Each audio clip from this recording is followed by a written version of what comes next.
and switch over to the Obojima. It's the Obojima Jam. Obojima. Welcome to the jam. Come on and slam. And welcome to the Obojima Jam. And that's Ivan's theme song. I do believe we are currently live. We leave? Indeed, we leave. A. Oh no, I'm not decent. Oh no! Cover your shame. Joke's on you. I have no shame. Thank you for the resub, Robin. Yes, we are very aware.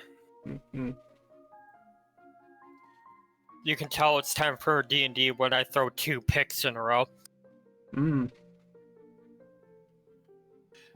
More like a pick D6. Yes. Yes.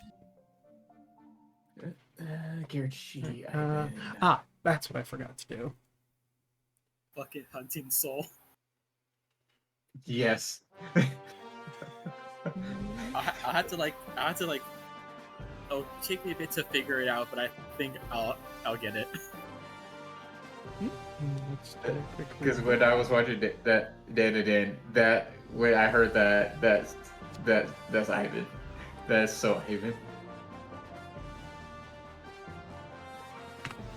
Is everyone just gonna be headbanging to the song too? I unfortunately can't listen to it at the moment because it might pick up on stream, and I don't know how copyright is with that song because I don't know that song. It's from the anime Dan, so it's then yeah. I think it was season 2. Yeah, it's from season 2. It just came out. So yeah, that song is absolutely copyright. So I will listen to it later.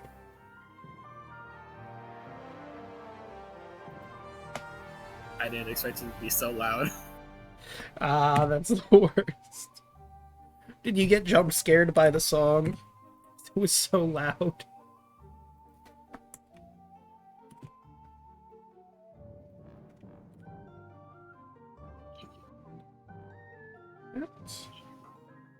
Right. Almost done with the posting in all the places I hadn't before.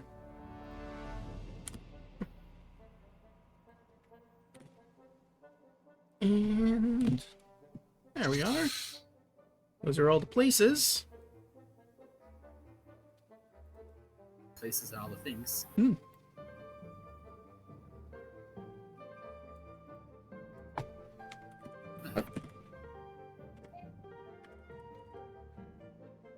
By the way, I've managed to get my weekend D&D game back. We've been basically on hiatus for months, maybe even a year at this point. And we finally got back into it. Hell yeah. They're doing Odyssey of the Dragon Lords. They just got out of the Isle of Yonder, and they managed to clear it out. Not the same way that you guys did, obviously, because they don't have an Afridi bottle, but they did have some Minotaur crewmates and some barbarians they recruited to the cause. There were 2 groups. They did split the party. One group was infiltration. The other was attacking directly straight through. The whole one-piece strategy. And after a pretty sizable fight, they managed to clear out Yonder. Good on them. Or, doing it maybe the intended way? Probably. Basically, yeah. Also, I do not regret our assault on the islands of Yonder. Yeah, that was fun too. Regret nothing. It was Exactly. It made for great moments. Yeah. Isn't that why I accidentally hypnotic pattern half the party? No. Good times.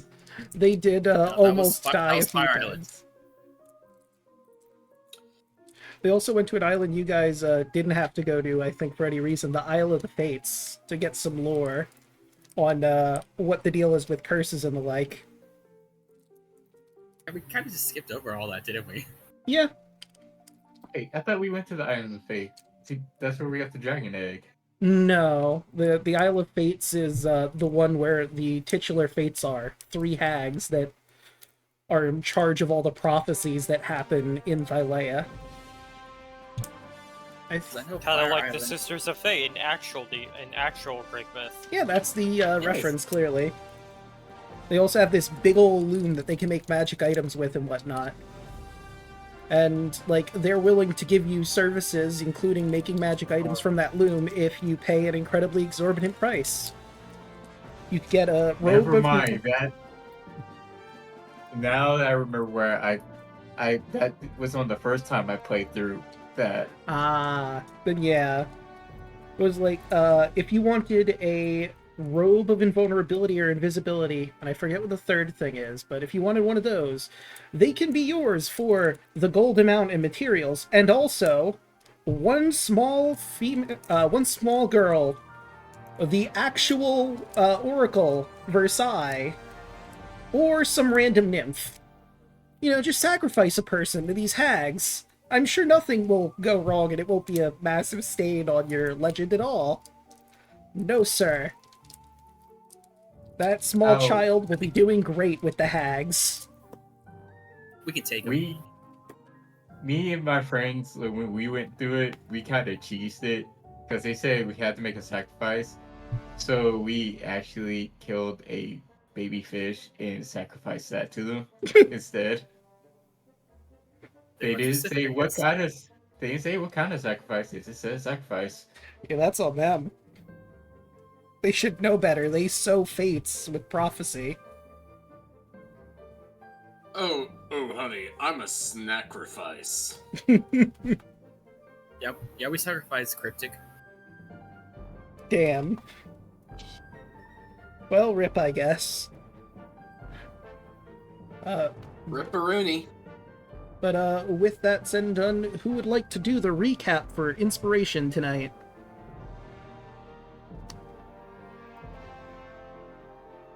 Who wants to do the first recap? When last we met our, heroes, the Fall Festival was in full swing, and one poor tiefling was met with bad luck at each event. What is that noise? I don't know, but it's hurting my poor ears. Hmm. Huh. Oh, also, when we do the recap, it's in character. I forgot to mention that. That's on me. When last we met with our party, we got introduced to the great heroes of this story. And the Fall Festival was in full swing. Unfortunately, our handsome tiefling sorcerer has failed in all endeavors at the festival.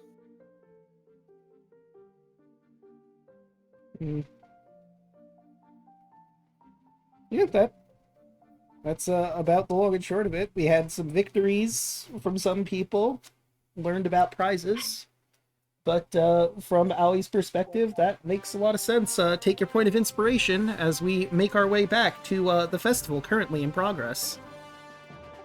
I got my ass kicked in both drinking and wrestling. They wouldn't let me have alcohol. You're only 14. And you're traveling with a cop. The actual cop just stares at We you. made the right decision. Listen, I know you're a cop and all, but come on. Come on. Come on, be the cool cop. It's a good thing we also skipped over the fact that, like, everyone kept trying to fight the swords lady, just kept getting their butt kicked. That's true. You did fight Gwyneth and got steamrolled a few times and got close a couple other times, so it was an epic battle. I wasn't there for that. If she didn't do that reaction, I would have been able to hit her. Mm, I wasn't there for that. Swords scare me a little bit. mm-hmm. It's not my fault she has longer arms. Wait, no, she don't. Also, now that I think about it, I Also, may the have been fact that running that's- that reaction wrong. It's only supposed to be after initiative. I think I might have accidentally Oh. used as an attack more than once. So, You did. that is my bad. I was re-looking at the feat and noticed, yeah, no, I did that way too much. My apologies. Oh, I think it's a once per fight thing that you do. Yeah, just poor Is that token. once per day or just one? it's once per once per encounter, I suppose, for that one, because Okay. it has to be specifically initiative. after initiative, the reaction. Because the idea is you just dash in for the first strike. All I got samurai style. I got cheated. That's not fair. Another creature, you can use the weapon to make one melee attack. Yeah, it specifically says only immediately after rolling initiative on the attack, so I would like to apologize for accidentally running that way too strong. It's fine. It's fine. I mean, nothing's stopping you from taking a short rest at any point during this festival and trying again with the proper rules, I suppose. Be nice. Oh. I'll try Okay. at least one more time, but I think we got something going on right now. Yep, you currently find yourself at the Poetry Slam stage, so who would like to go first, for starters? I'm just gonna be I'm just gonna be an audience member. I know I want to compete. Right, so Adam You takes two the got stage. that first. Howie, get over here. You're a handsome man. I'm pretty sure you know some poetry.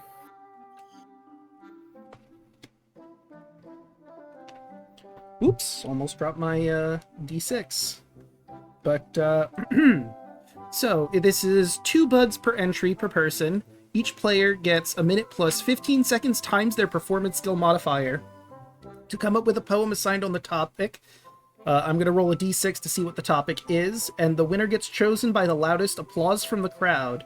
So, for fun, people in chat, after the poem is read, if you want, you can, clap emoji, what have you, and people in call, you can actually applaud, and we'll see how it sounds and meets out, because I can't think of any other way to run this. This sounded fun. But without further ado, I guess, first and foremost, before I roll for your topic, what is your performance skill modifier, Adam?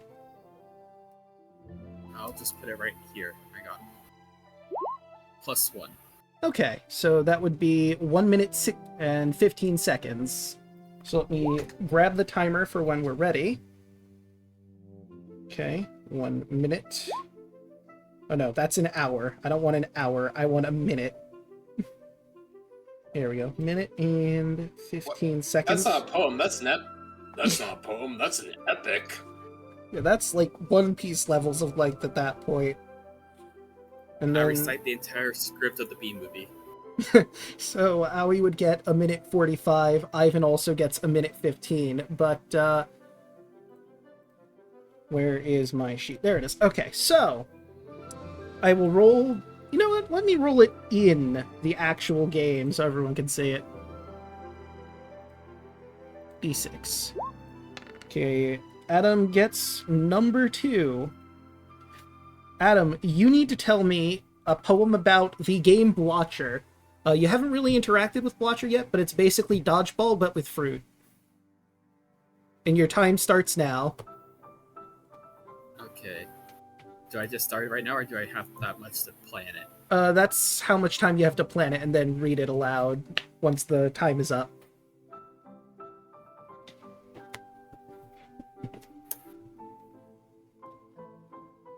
Oop, I accidentally...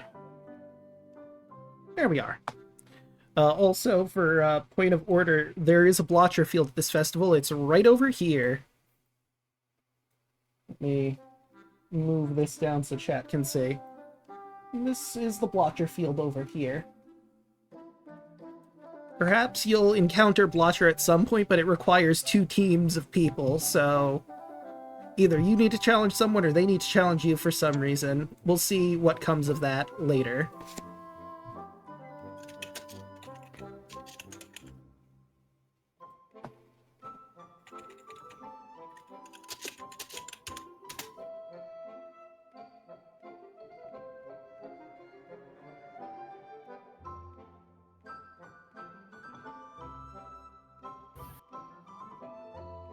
I guess other things that might help you with this, I don't know if it will exactly... Oh, never mind, the timer just ran out. Alright, do you have your poem? Okay.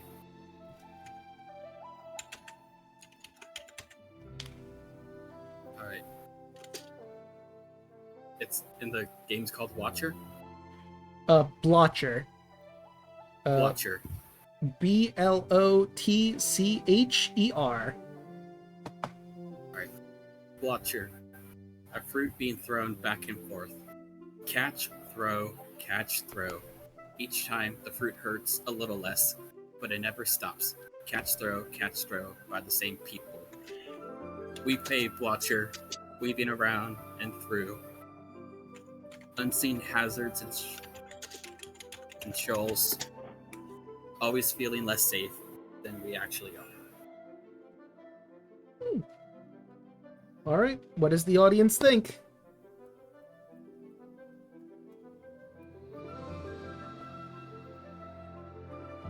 Oh, I'm not seeing any emojis in chat at the moment. And, sounds like the audience is pretty silent about it. Oh, no emote, but big clap from Mort. Okay. Could have swore there I was also didn't hear, I guess, because I clapped very fast. Oh, I see. Yeah, that I guess Discord that didn't doesn't pick up. claps. That's going to be problematic. Okay, I guess you Yeah, guys in could Discord. also just put the clap emojis in the Discord or in Roll20. If there's not a clap emoji in Discord just natively, that might be a problem. I thought this would be a decent plan and it'd have everyone involved and be fun, but if they don't exist, they don't exist. But we'll say decent audience approval. Who would like to go next? Sure, why not? All right, Ivan. Let me roll the d6 for you. Number 1. Your poem is going to be about sheep dragon herding. That event hasn't been unlocked yet, but it is a thing that is here. I don't know if you've ever even seen a sheep dragon, Ivan. Oh, I need to restart the timer. Give me just a second. Start. There we go. Now it's on. They're certainly around Okiri. You know what? I mean, you're typing up a poem, so I don't think you'd be able to roll the nature check while you're doing that, but... Oop.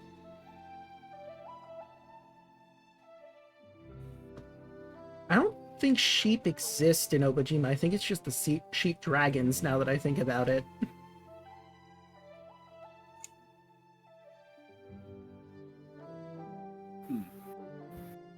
What a strange world.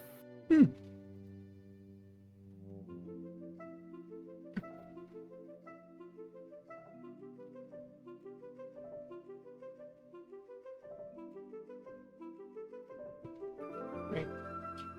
20 seconds left.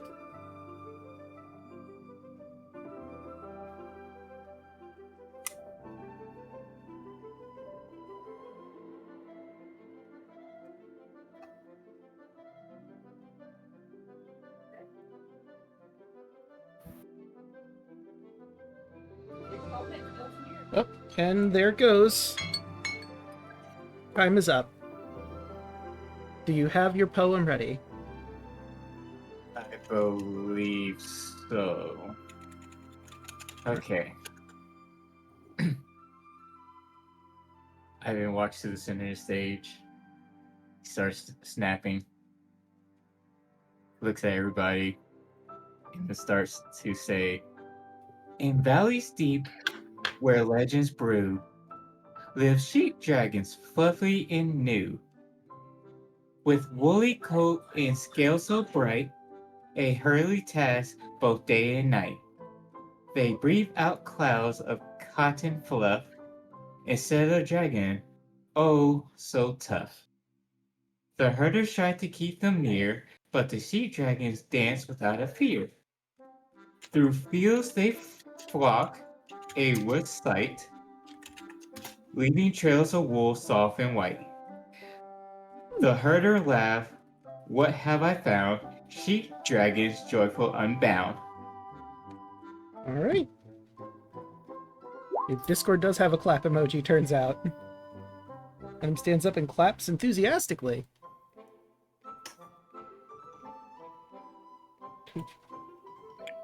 Alright.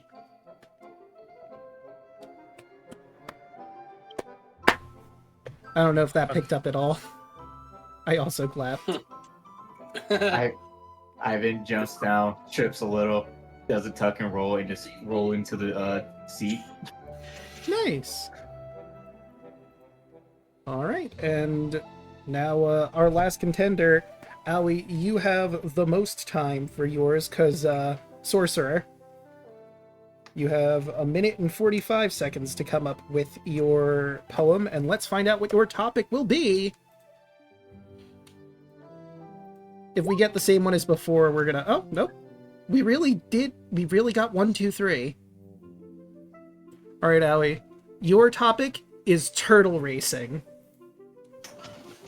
Okay. 1 minute and 45 seconds on the clock. Go. That's not fair. We just did this.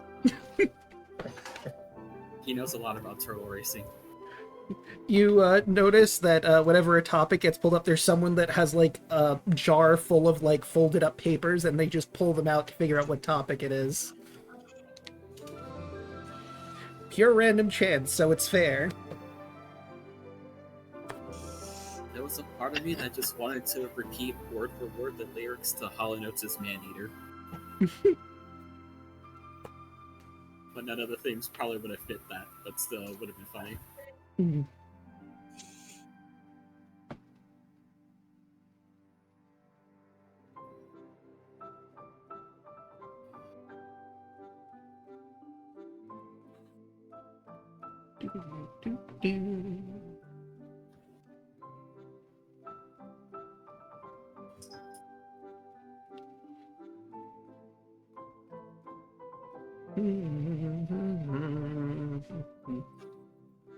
Let's see.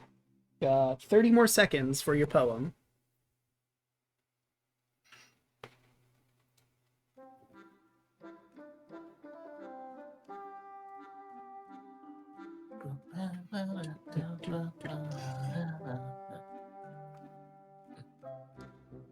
I will say, while this is going on, you do see Thim and the Torelli brothers, will say, putting some sheep dragons into the paddock. It looks like that event will soon be opening. And the time is up. Aoi, do you have your poem? Look, if you had one shot or one opportunity to seize everything you ever wanted one moment, would you capture it or just let it slip? Yo, he got tickets in his palms, sweaty as hell. Turtle's going down, but they slow down the more he yell. He picks all the wrong turtles. There ain't no way. How can he get enough money to save the day? Right? The real Al Shady, please stand up.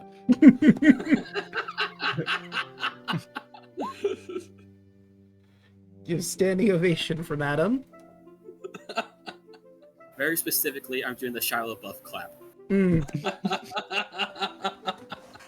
Everyone knows the one. Right, let's see. I believe. Oh, wait. Oh, we're seeing. The audience is putting in. Ivan gave the slow clap and Real name, no gimmicks. with the Everyone loved golf it. clap.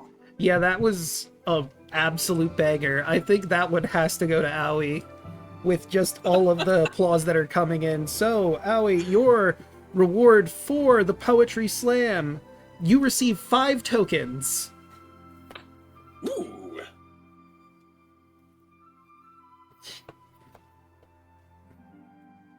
I knew I wanted to try to do a song parody. It's a good parody.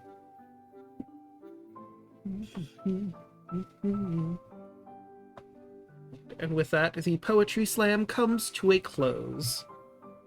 What do we have left here? There's Red Hand's House of Cards all the way in the back. There's like the sort of crane game thingy in Tent B, I believe it was. The maze. And the Torelli Sheep Dragon Herding and Dance of the Sheep Dragon should be starting up soon. I kind of want to do the cards. What's the cards again? It is literally a gambling den. There's a bunch of different games you could do there, and there are very specific prizes that can only be gotten in Red Hand's tent. Ooh. Gran would be mad at me if I lost money gambling. I already did with the with the turtle races. Turtles transformed into horses for a brief moment and then back. That was weird. That's true. Yeah, I want to go to the house card. I want to know what those specific prices are.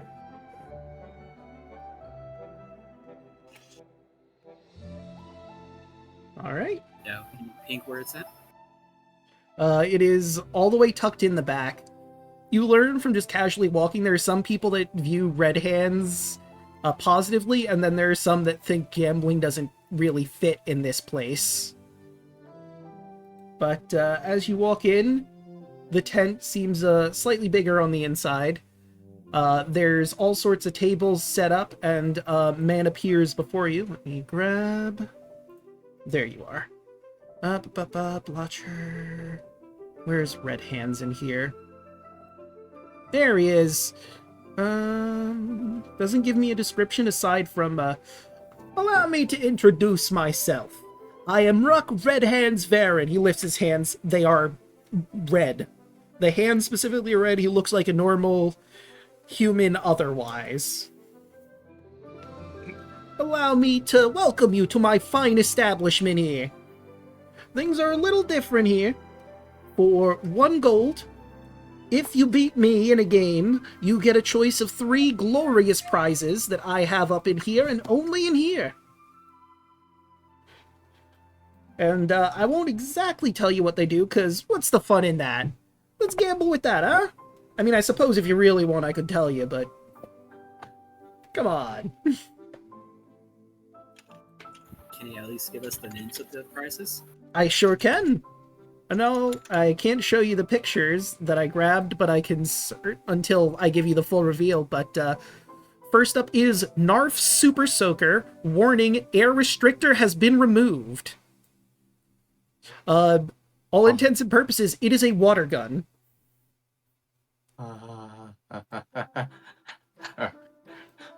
Also, you could get a tattered ghillie suit. This suit looks roughly like leaves and flora and fauna. You could probably put it on for some sort of camouflage, maybe? But you don't have any identification spells or anyone telling you what it does at the moment, so that's up in the air. And last, but certainly not least, this one is marked as the Angry Resurrection Plant.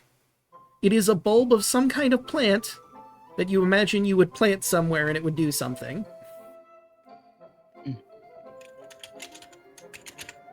What ghillie suit is the Super Soaker? Right, and allow me to show you the game rules for the games that everyone can play. There is Dice 38s and King's Foil. Dice 38s basically works kind of like 21s. You roll 3 different die, a d20, a d12, and a d6. These are in the order of which ones are better than others. 3 beats... a 38 beats every single thing that's rolled, except for a 3 that would beat the high roll of 38. If you roll 666, that's Asmodeus' hand, and you lose to everything. Red Hands has no idea who Asmodeus is, but that's what it's always been called. So, Rock me, Asmodeus.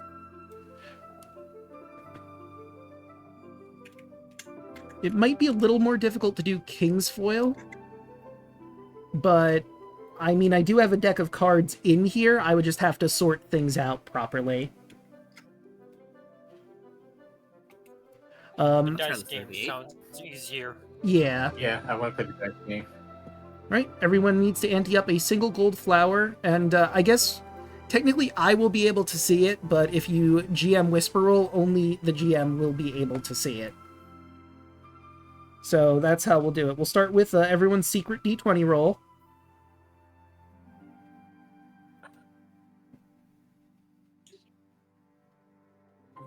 D20.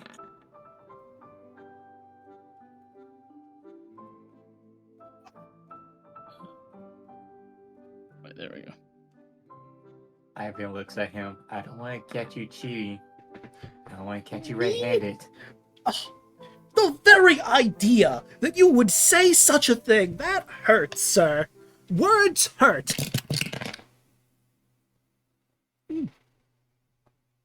Extra cards fall out of his sleeves. He's got like a bunch of die that falls out of his pocket. How did those get in there? You always forget about stuff you keep in your pockets if you're not paying attention sometimes, and oopsie doopsie. Do you want us to roll all 3 of them, or just? We'll start with this, and the other phase is that players, both PCs and NPCs, can use competing deception and insight checks to try and bluff or read other players. Does anyone want to insight anybody or deceive?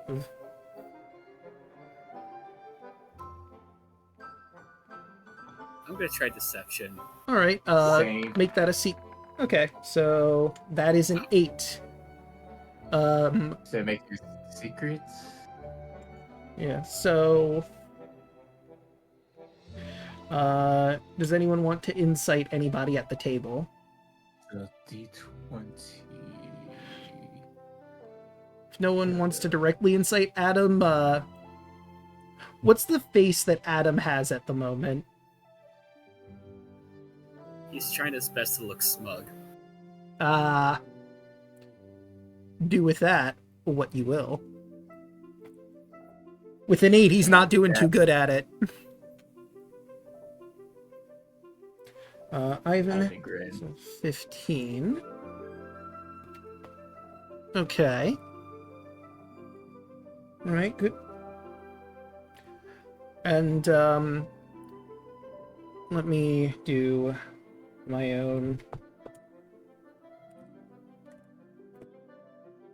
1D. You know what? I'll inside Red Hand. Alright. And I will have him... if you put a modifier in... Oh, wait, never mind, I see. I think you just put it all together, the D20, and then the plus whatever it is. Mm-hmm. Okay. Ooh. 22. Alright, so... With a 22, Red Hands is trying to play it cool, but he doesn't look too thrilled with what he has, but he's trying his best to hold that back. See if he can bluff his way out of this one. Pretty good. Honestly, that was pretty damn good. But let's get to our next roll, shall we, gentlemen?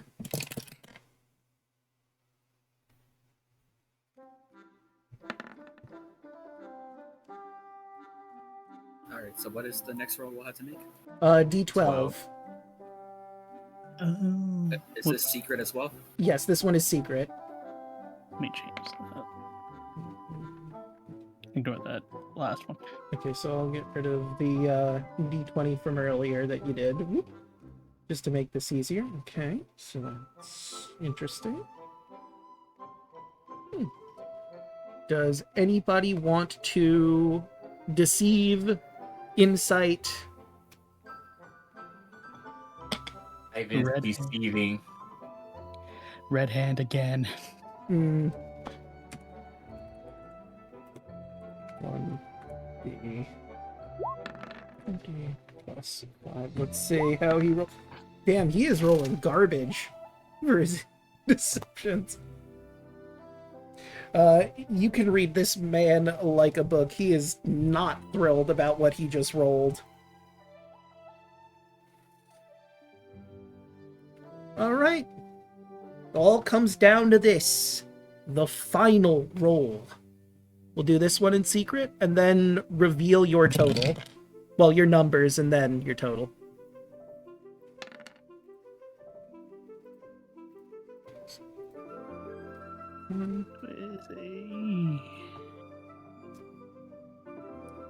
D6 now? Yes. Okay. Okay. Alright, at this point, I say, look to see if your numbers match anything on this list, because these are, like, the actual, like, sets, but otherwise it would be the total value if it's not one of the sets that are on here. Does it have to be in order? It would have to be in the order, yes. Like, for example, for the 38, it has to be the 20-12-6. Or, actually, that's a bad example, because it would only be that way. The 8-7-6 has to be the D20, the D12, the D6.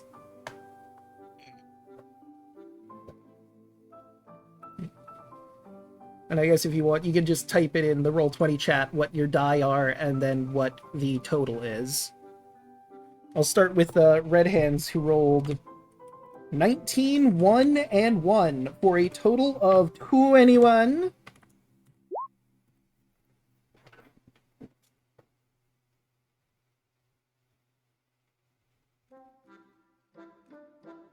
I'm so mad with this. Darn. 20. Ah! Ivan tied with Red Hands. Normally this would go to the house, but I like you, kid. How about we do one more round, just me and you, and see how it goes? Bring it on.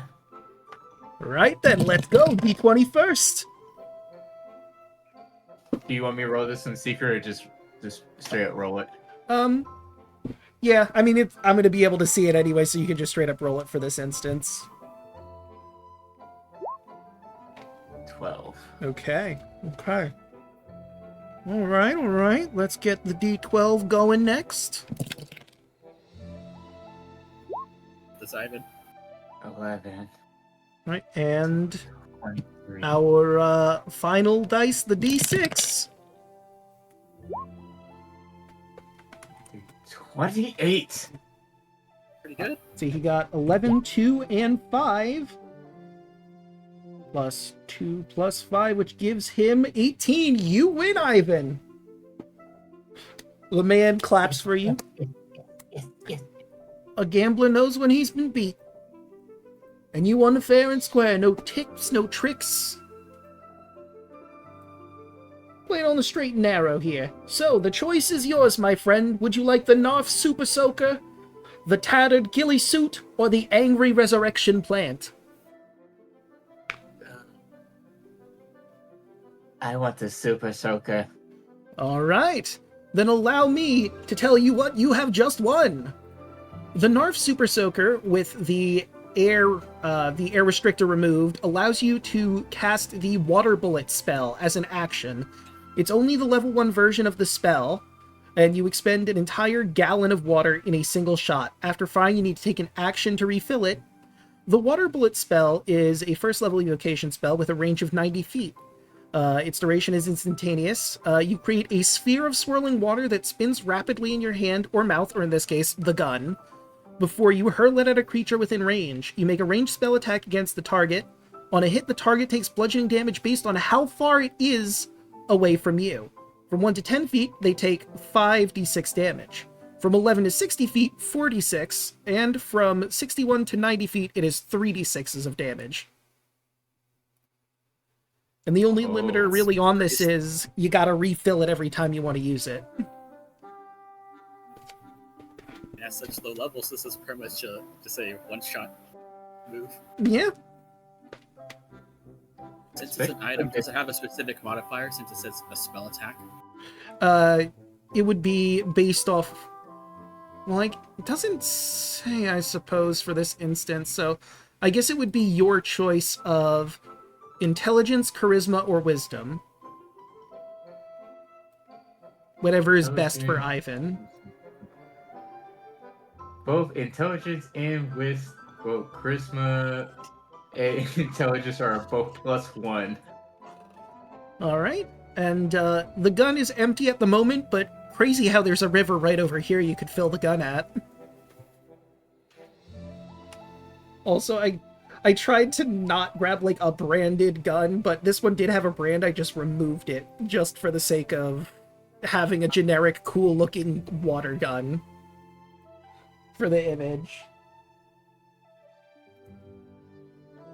Literally the image of, like, go do a crime. Yeah. Handing Ivan a water gun. I'll just give you the equivalent of a rubber bullet gun. God. The only gun in all of Obojima. No one knows what a gun is. This thing just is a water gun, and everyone assumes this is what guns are.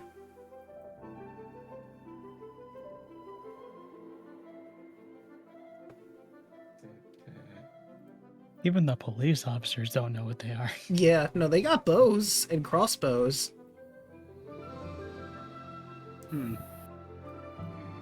Right. Do you want to try for the other prizes, or...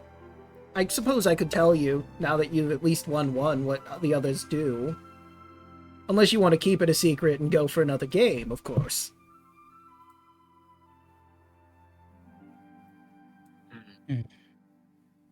I am curious about what the others do. I'm more curious about the plant. Alright, well, we'll start with that. Your Angry Resurrection plant. You plant it in the ground. It's a dried bulb of a certain plant. Scientific name there. That when you plant it in the ground and it waters it, it grows into a small animated shrub that acts as the Forest Guard spell at first level. It's a conjuration spell. Range is 60 feet. Duration is 10 minutes. You create a small animated shrub which grows from the ground in an unoccupied space of your choice that you can see within range. The shrub has a number of human-like characteristics such as a wooden body and face, but it lacks hands and arms and can't move. Any creature hostile to you that moves to a space within 10 feet of the shrub for the first time on its turn, or starts its turn there, is targeted by the shrub's leaf attack. The shrub makes a ranged weapon attack using your spell attack modifier. On a hit, the creature takes 1d4 slashing damage. On your turn, you can use a bonus action to make the shrub use its leaf attack against one creature within 10 feet of it. If multiple shrubs are created by you, that part isn't really relevant because this can only create the one. But yeah, that's Forest Guard.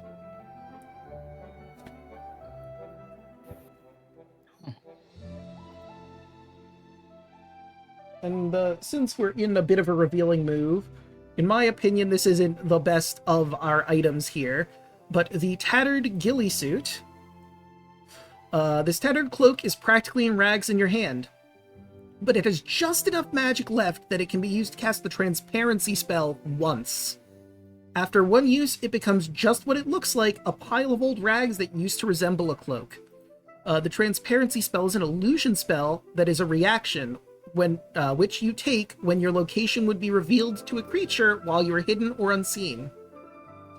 You temporarily become invisible to stop yourself from being discovered by the triggering creature. Until the end of your next turn, you remain invisible, and your steps make no sound, regardless of the surface you're moving across. Anything you're wearing or carrying is invisible as long as it is on your person. The spell ends early if you attack or cast a spell. So it's a reactionary invisibility spell, basically, but it's only one use of it because this ghillie suit is tattered.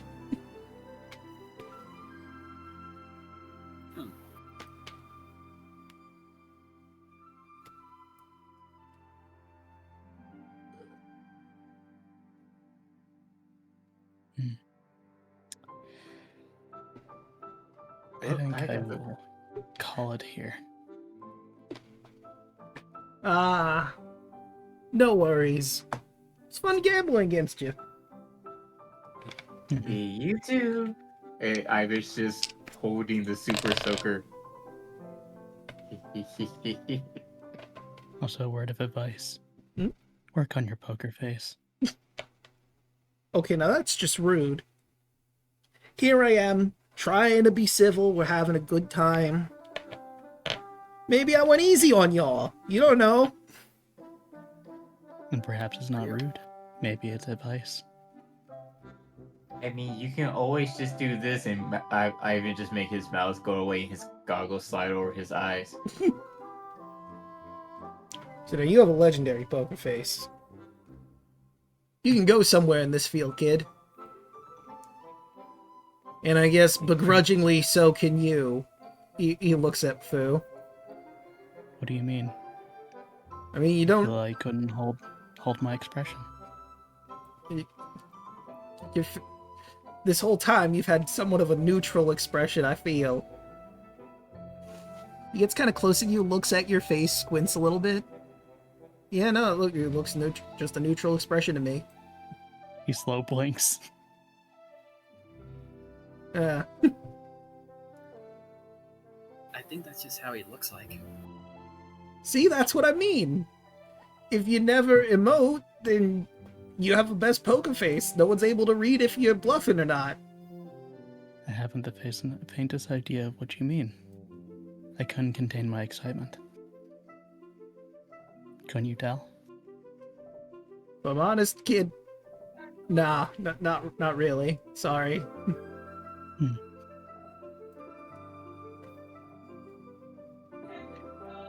Well, perhaps I'm more skilled than I thought.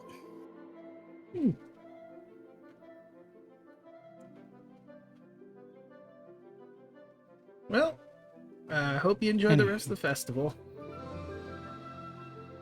Planning on it.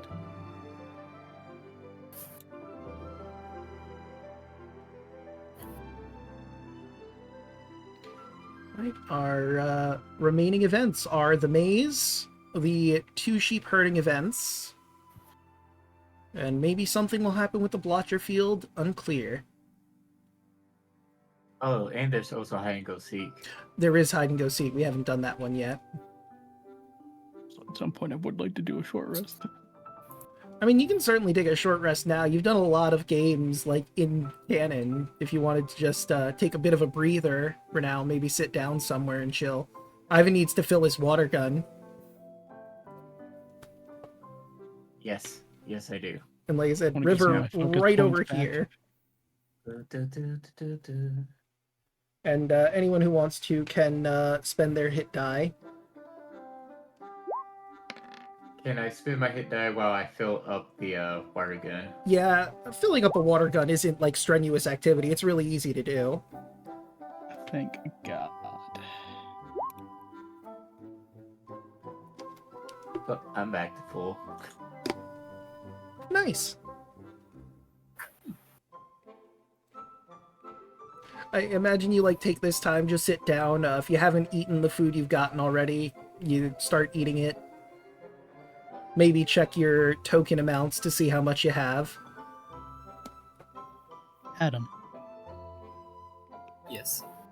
I've noticed during our match you striked a pose. Oh. Where did you learn that? I just happen to know a lot about like combat and the martial arts, and I take a lot of inspiration off of a series of books that I like to read. Have you ever heard of the Force Dragoons? You see almost mist come off of him as you mentioned that. You know of the heroes? Yeah, they're a very popular series of a series of stories down here. I'm fairly new to these lands myself, and I just like how dynamic and pizzazz they have. Personally, I'm more like the the Starlight Brigade series, but Force Dragoons are just as good. I'm What's on the that? search for them myself.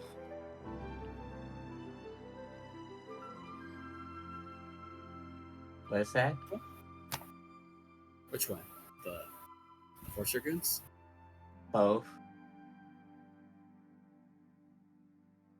Well, I don't have any on me. I have a couple of their books back at my place in Yadamon, but they're a series of stories. Who Force already has his damaged manga book of the Force Dragoons. Yeah, it's kind of like that, though that one looks like it's seen better days. They're a group of heroes who fight off evil monsters in very stylish and bombastic ways. Oh. Really remarkable warriors.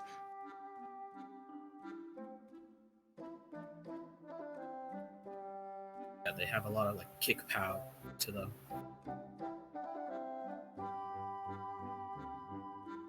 I just That's hope I what- could be as great as them one day. Well, like what they always say, as long as you're doing good work, you know, being a good person, helping out the less fortunate, you too can be a hero.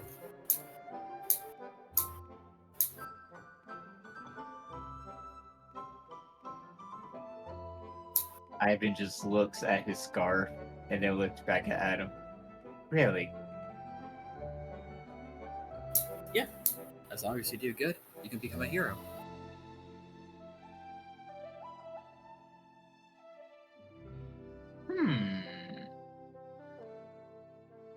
I will keep that in mind.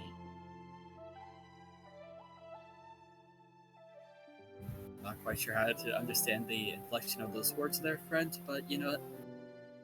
I trust you.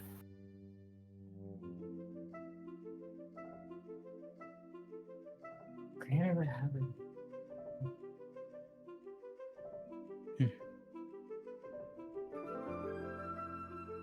Wolfu, also, if we reach by my place back in Yadaron, I'll show you what the Starlight Brigade is. It's a little trigger to explain what they are. Are they also heroes of legend? Very much so. They go out and explore the stars, fighting off aliens in their massive spaceships.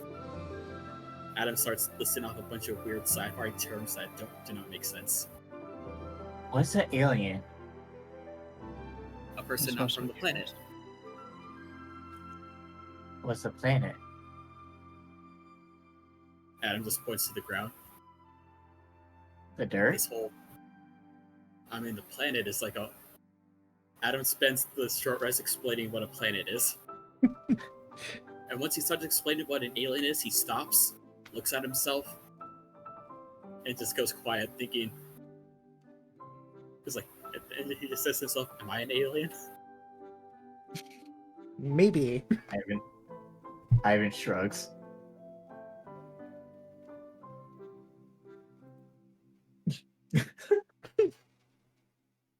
Adam has an existential crisis for the rest of the short rest. Oh no!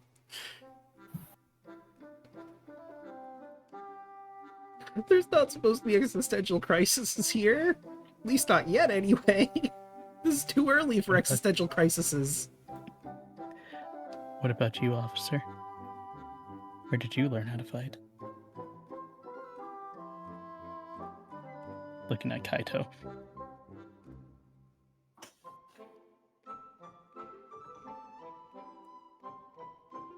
Chaco? Yako. Did we lose him? Chaco! Oh no! Yo, Ah, there he is. what up? Fu asked Who where was you learned asking to where you fight. learned how to fight? Just kind of points to his coat. Well, I was on the force for quite a while. Didn't really have any kind of fight experience growing up as a kid. Pretty much learned everything I know from academy and from training.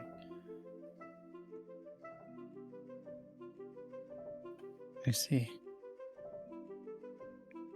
Very admirable. All my life, all I've ever really wanted was to be someone who could go out and help other people.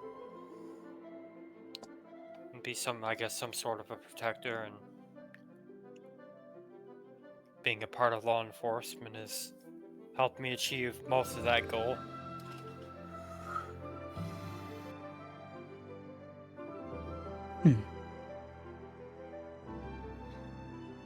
It seems you're already on your way to being a great hero.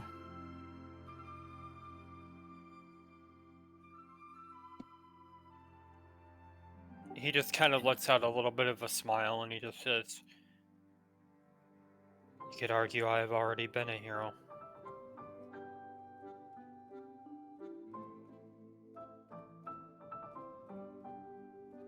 Then I think you are a very humble one. Oh. One of the Force Dragoons was an officer.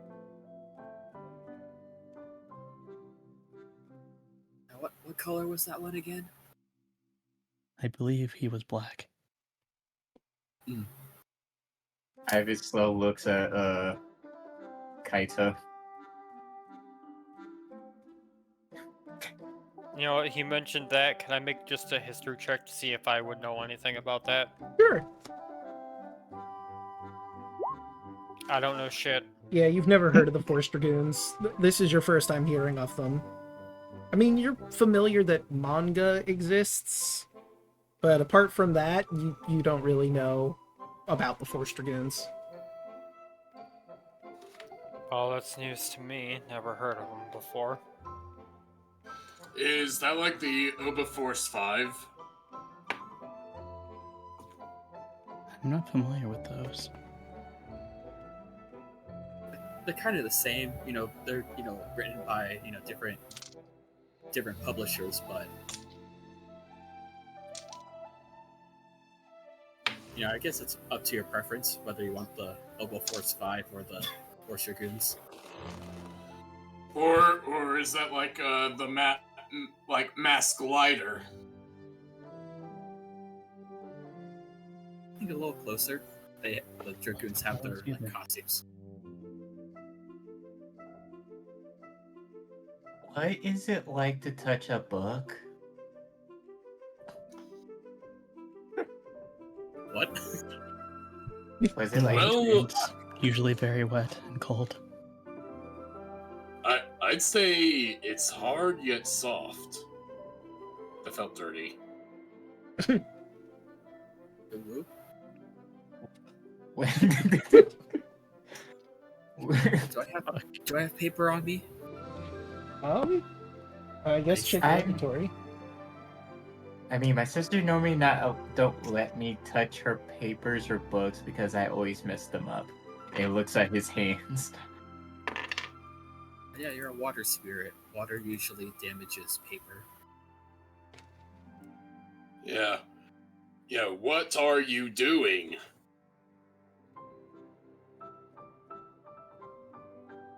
He shrugs.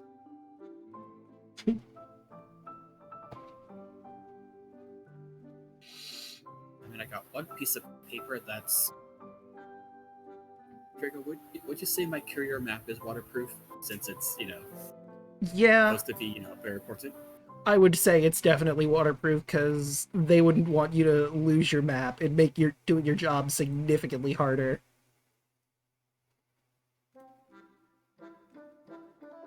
Then Adam will pull out his courier map. This one's like... This is a little different from paper, but this is like waterproof kind. And since he's showing everybody, I might as well give you this map that Adam has, so you can take a look at the greater Obojima area.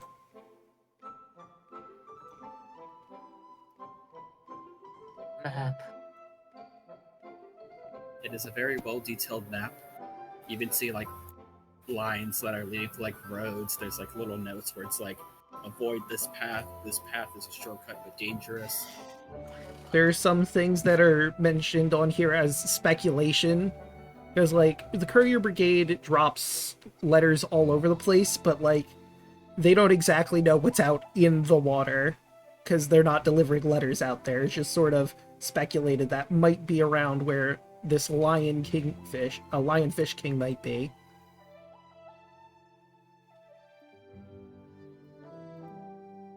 Who points to the mountains?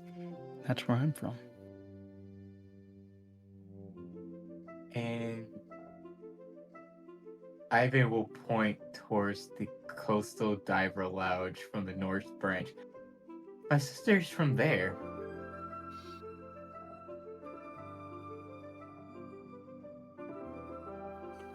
Then I'll point.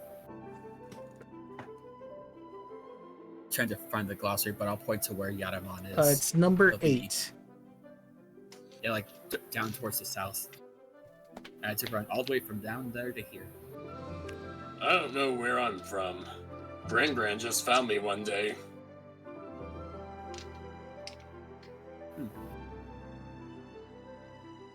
So you're not from Obojima as well? I don't know.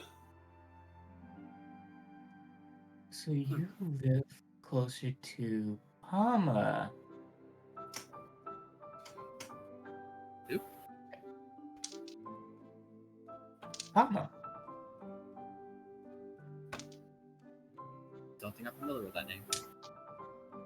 He lives here. She points to number 1 on the map. Oh yeah, that diver lodge.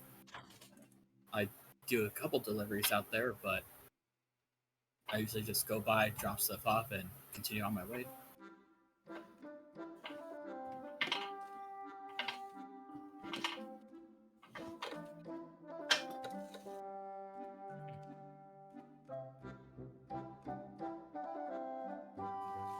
Well, Aoi, I think you and me are kindred spirits a little bit. Not from around here, don't know why we're here. Except I do remember where I'm from, but I just don't know how to get back. Yeah.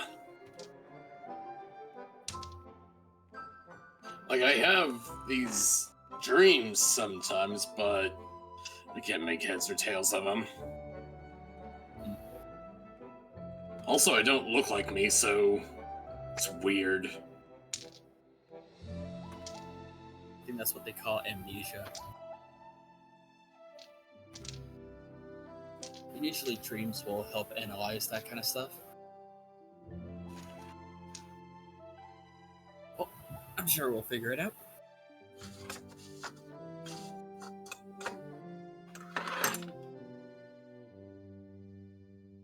Say, I've never really been to a festival quite like this, but I am enjoying myself.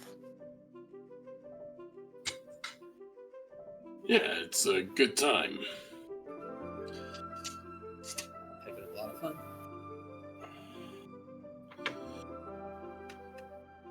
I'm a little worried Gran will find out I lost money on the turtle races.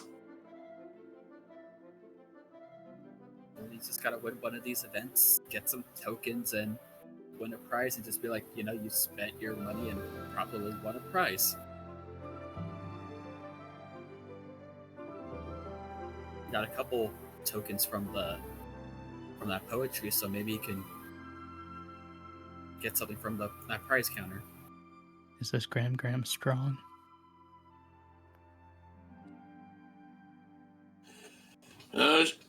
Gram's the strongest person I know. Then I advise you get that money quickly.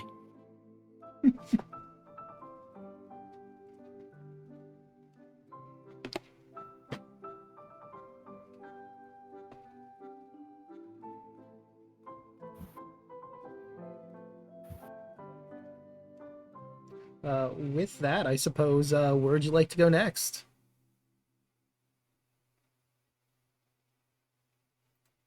I'm gonna do the sheep stuff. I But also if want to do anyone the else sheep wants to do stuff. stuff, I guess we all move to wherever we want to go, and we'll just figure out Right? who wants to do what. Actually, I had promised a friend a awesome prize, so I'm gonna go grab something from the prize tent. All right. Fine. One Pookie, please. And the person behind the counter shuffles around and gives you your Pookie. Yeah, I think he'll like this. Or tear it up. One of the two. All right, so for those of you at the paddock, there are 2 events you could do. There's the sheep dragon herding, which is a race to get a sheep dragon to fly through a series of hoops. That costs 5 copper buds to enter. Or the Dance of the Wool Harvest. It's 3 buds to do that, and you rent a dragon out for a dance. That's broken into 4 different parts. If you manage to complete the entire dance, which is a DC 15 check, you get sheep dragon wool. The sheep dragon herding, put another way, it's basically like a dog show, but it's a sheep dragon. You use animal handling to get the dragon to do what you want. It's basically a similar setup to the meads drinking contest, except where you're using wisdom and charisma here. You either use animal handling or persuasion, your choice. Which would you like to do first? Or which one would you like to do over the other?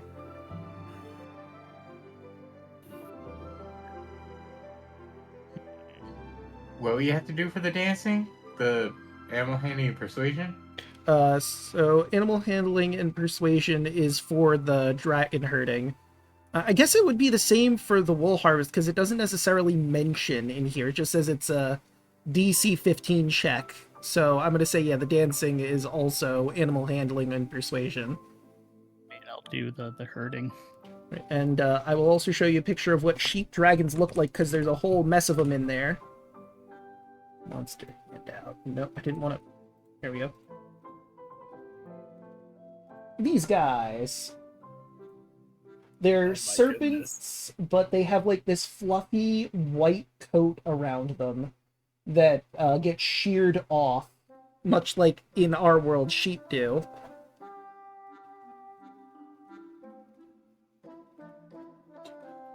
I would like to do the dancing.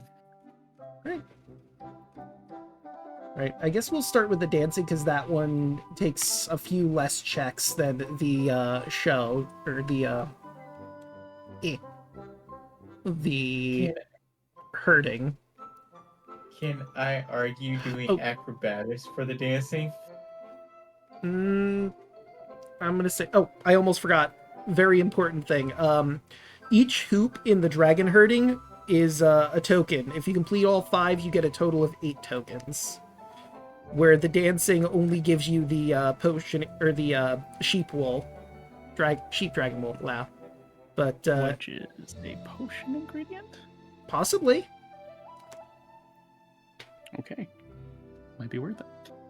So then, Tokens. yeah, I would say against acrobatics, though, for the dance, because you're also trying to convince the sheep dragon to dance with you. Like, acrobatics might have flied if it was just you doing the dance, but you have to convince them. Man, persuasion it is for me. Alright. Because I have a 0 in animal handling. So, the brothers explain the dance is broken into 4 parts. You sow the seeds for feed, the raising of the young, the boundless joy of summer, and the autumn wool harvest, each with its own unique dance steps and the like. Roll your first check. We'll put you in How there. how much is the buy-in?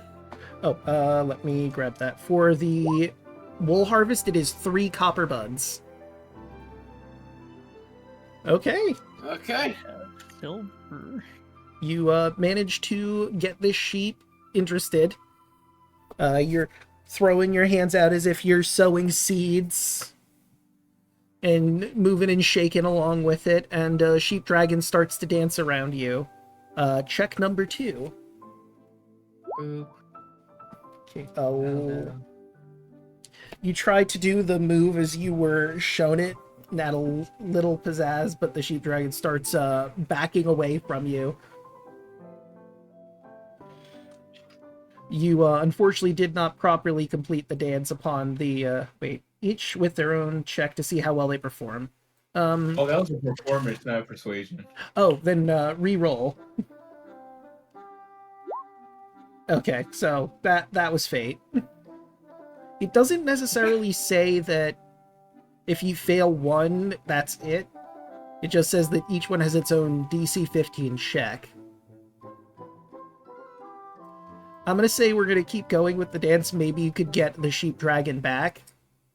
And based on your performance will be whether or not you get the wool.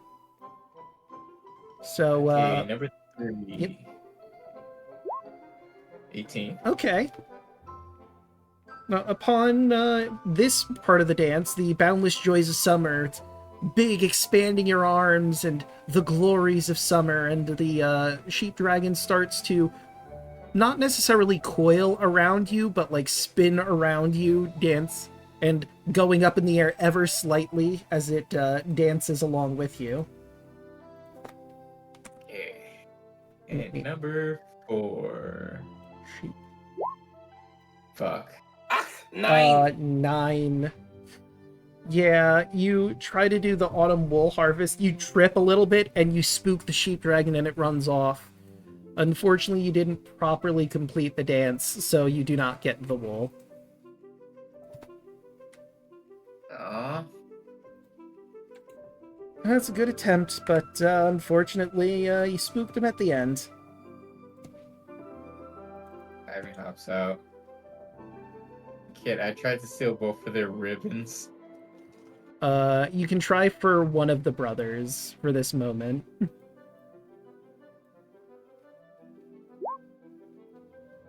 15. Let me check their... let's see, their passive is... Oh yeah, no, you get away with it. We'll say you steal, Torio, the one wearing reds. Actually, I don't think I've shown you them. Let me find... It should be... 4. People. Maybe it's not... Okay, I'm gonna have to look at it and find them. Where are the Torelli brothers? There they are. Oh no, I did share it, didn't I? Oh no, that's just cryptic because he would know because he lives here. And I guess so would Kaito. He would know the Torelli brothers. Probably did a few jobs for them. Right. And now we have Aoi and Sheep Dragon. See if he can entice, roll a persuasion. Okay, come on. Work with me here, buddy. 13.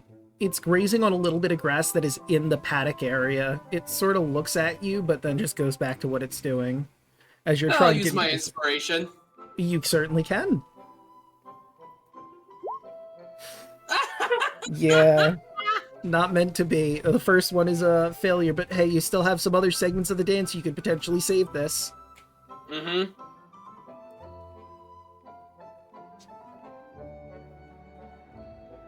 Okay.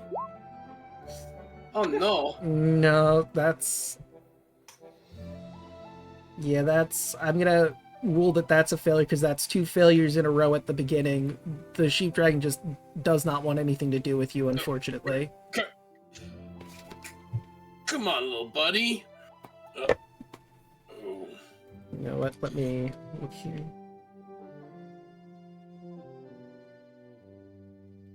You're not far away from that. He's gonna... He's just gonna move to the other side of the pen, just ignoring you. Come on. Come on. Come on, bro. We got horns. We're horn brothers. Horns before thorns, am I right?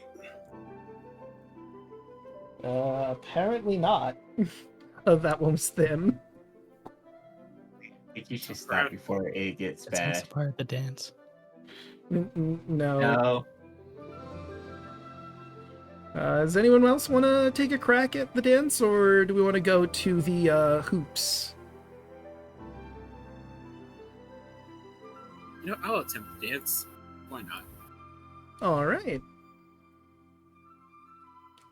Adam, hop in. Animal handling or persuasion of your choice.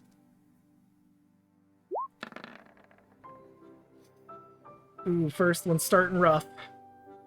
Again, this sheep just seems to be focusing on whatever it's doing. The sheep dragon does not want any part of this dance.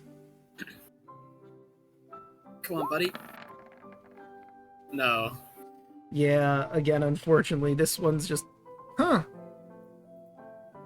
He's acting a bit curmudgeonly today. That's weird. It's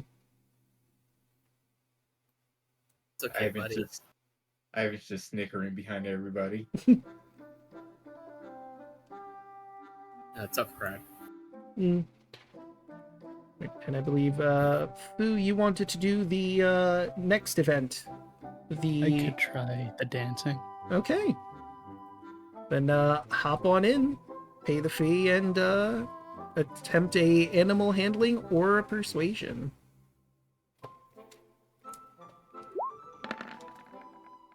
Once again, a rough start. Okay. It starts to look up while you're attempting the dance. It seems you've certainly got its attention at the very least. All right.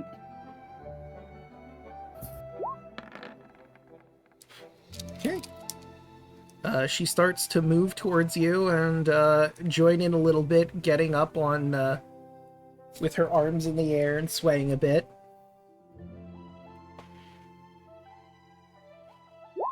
Right, can you bring it on home? No. Nah. Yeah, unfortunately, at the end, you stomp a little too hard, and it spooks her, and she flies off a little bit. So close.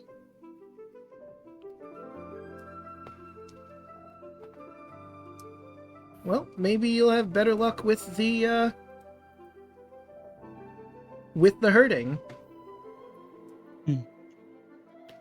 That's 5 buds to enter for anyone who wants to. Give him a silver. At this point, I'd say you are, yeah. You haven't been drinking for a while, you got food in your belly, and it's been a bit.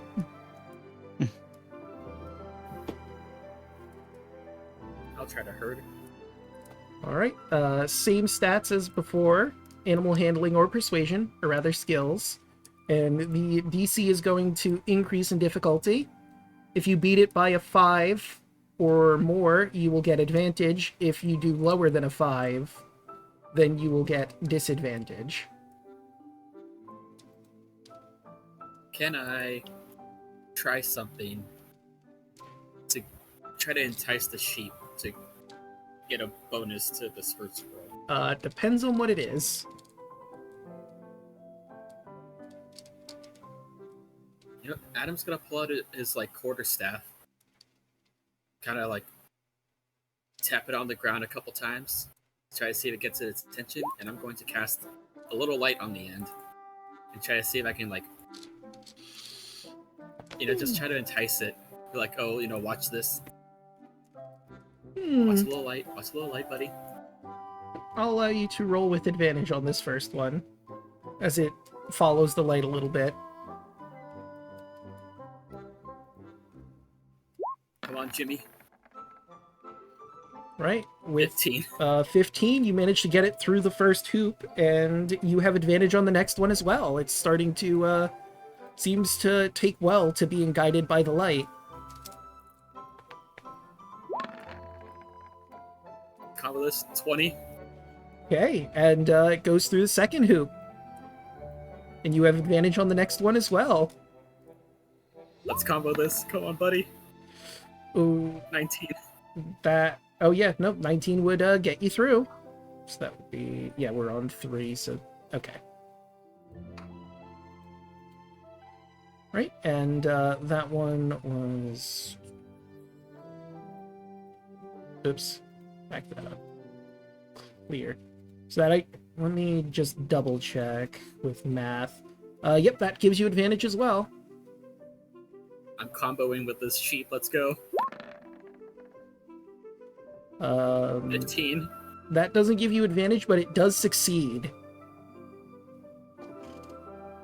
All right. Come on, buddy. Let's bring it on home. One more. Yep, one more. All right, that is a 6. It's done following with the light, and it decides it's done for now. But hey, that was still 4 hoops. You know, That's 4 tokens. I think the math is off here, because completing all gets you 8, and there's 5 hoops, so I think it's supposed to be 10, and 2 per hoop. So that would be 8, I believe. Yeah. 8 tokens. It wasn't quite mathing right, because I realized if there's 5 hoops, and it's 1 token per, it should be 5 tokens. Or if you double it for getting all of them, then 10 tokens.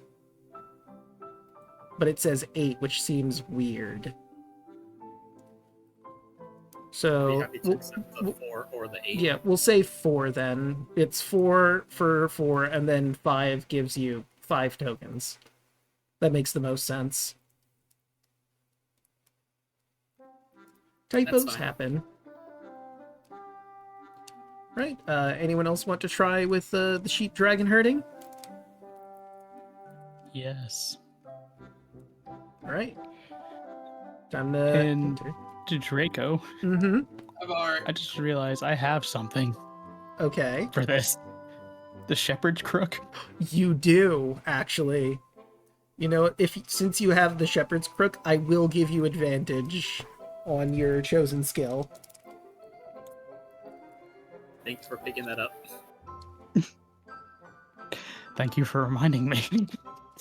I knew you had it, but I didn't want to say it. Ooh, yeah, no, immediately, you're a natural. It's almost like you've done this before, but you know you clearly haven't. And you get advantage on your next roll.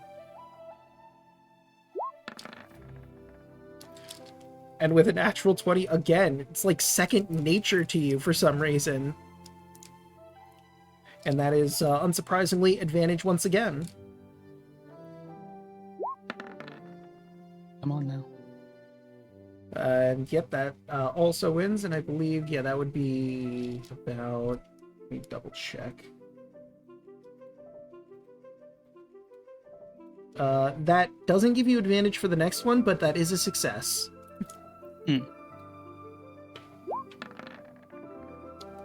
But hey, you didn't need it. Yeah, this sheep dragon is actively following your every move, going through hoop after hoop after hoop. There's one more left. Let's finish this. Ooh, Damn with it. an 8 just shy again of the final hoop. You slip a little bit, and the crook leaves your hand, and the sheep dragon rushes off after it drops to the ground a little spooked. Dang, you were almost a natural. Maybe about that final hoop, but here's 4 tokens for you. Much appreciated. Right. Now, does anyone else want to try or want to move on to another game? 34. Gonna grab a couple prizes while people decipher stuff. Alright. Which prizes are you grabbing? A sticky hand and a ring of flossing and other evening tasks. Nice! Because I have 4, It's true. so I get 2 cantrips. Yeah! Now you don't need to turn pages anymore. You could just have the ring do it for you.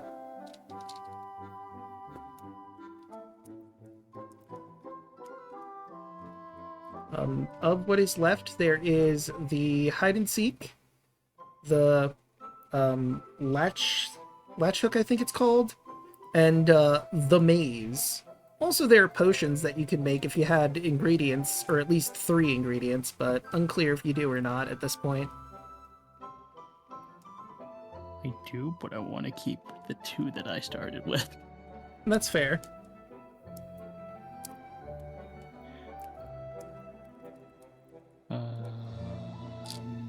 Maze. Alright. Okay, base. So, the man running this maze is a Minotaur spirit. He has the body of a man, the head of a bull, with horns, and do they have a name for him in here? Let me see. I think they did. That's why I'm looking. Where is the maze? There's the Minotaur maze. Tauren Fernmane. Hello, gentlemen. Allow me to get you set up for this maze. I charge 5 copper per person for entry, up to 4 people. You carry the seashell. There's a little fountain in the center of the maze. You get to choose for your first time going through if you want the north entrance, the south entrance, the east, or the west. If you do this maze again, I will shuffle wherever you get to go next, because just to make it interesting, and so you don't memorize the path, you know? So, Is it alright if I start with this entrance? of course, that leaves east, west, and south for you two gentlemen. I haven't raised this in. I want the south. Alright, and I will move your token all the way around to the southern entrance. And you, fine sir, officer. I'll take the west.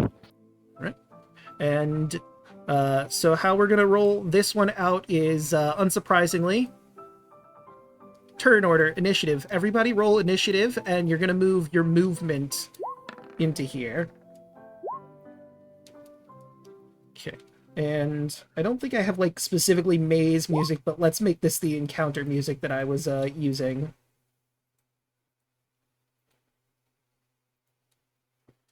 Alright, looks like this is already arranged in order. Fu, you're on first. You have your full movement. If you want to dash, that's up to you. You're given your seashell. You also notice that the maze itself is constructed out of lover's vines. That's neat. That is neat. All intertwined together to make these solid walls. You know what? I'll dash. Oh, Owie, did you want to also participate in this?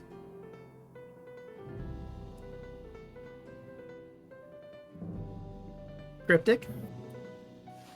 Sure. Alright, then I will put you on the east, and I just need you to roll initiative to see where you fall in. Roll for initiative, suckers! Oh, Oh. Owie should have gone first then. You have your full movement. If you want to dash, you can. But you will see how the maze moves around, and I realized I don't have chat viewing. There we go. Let's zoom this out just a little bit so that everyone can see where y'all are. And you have your full movement. Dynamic lighting is showing you where the turns are that you can move. Ooh, pretty shell. 10,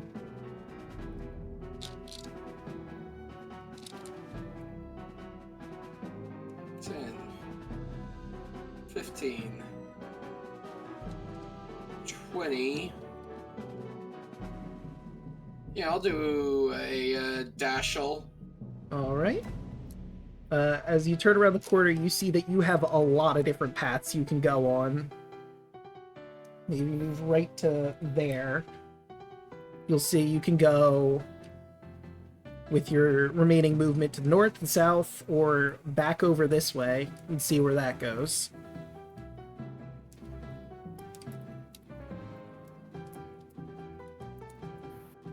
Okay. Alright. And that brings us to Ivan in the southern entrance. Okay. Ivan is dashing. Left or right? 10, 15, 20, 25, 30, 35, 40, 45, 50, 55, 60. Alright. And that will bring us to Kaito. Alright.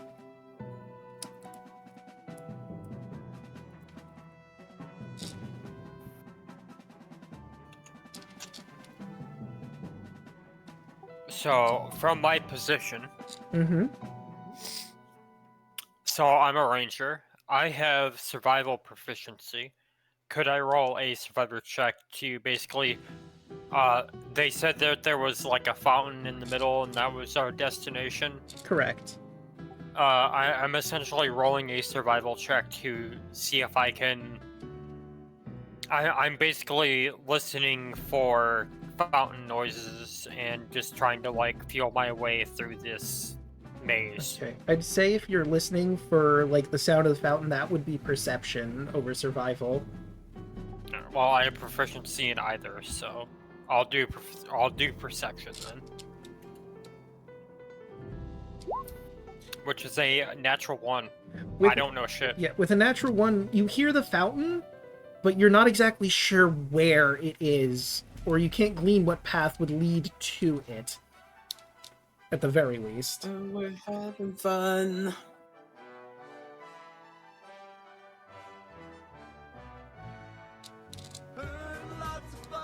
No, I had to do it. yeah, that's fair. I got 10 more feet of movement, so there. All right. That will bring us to Aoi. I'd also like to bring up, if you wanted to, because the walls are constructed of Lover's Vine, if you wanted to grab some, you could. Like, no one's going to notice, like, one bit of Lover's Vine missing from the walls. Whoop. I think that may be an ingredient, guys. What? Nah. I mean, it could just be a crop, because that's the name of the festival. It might or might not be a potion ingredient. But, Aoi, it's your move.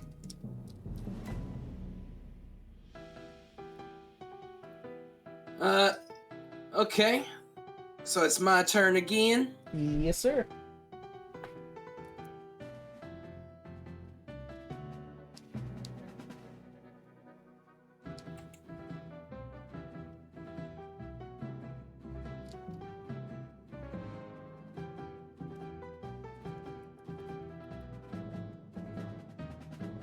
Okay. 30. And I'll do a dasherini. All right. Right. Hold on. That's 15 feet.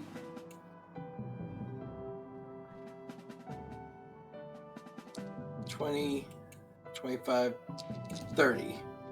All right. And that will bring us back to Fuyuhiko.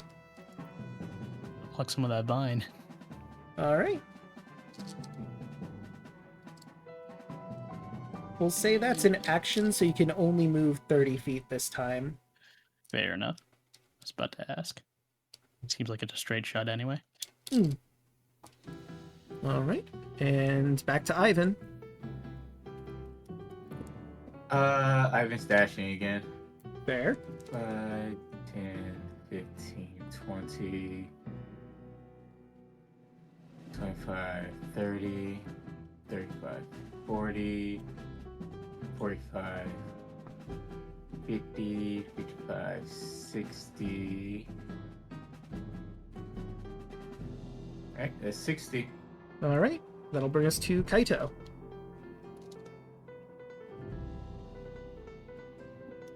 Fine.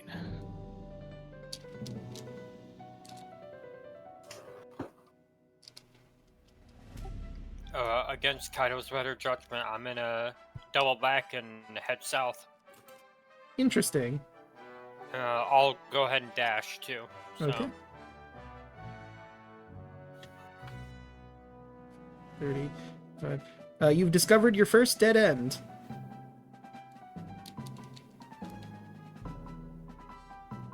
Alright, that's it. All right. Bringing us back to Aoi. Okay. 5, 10, 15.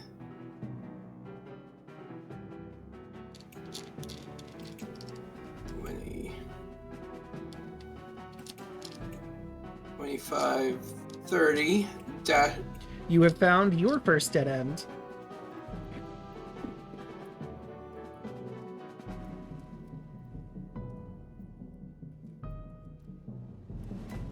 Oh, I guess suppose I will be doubling book. Mm.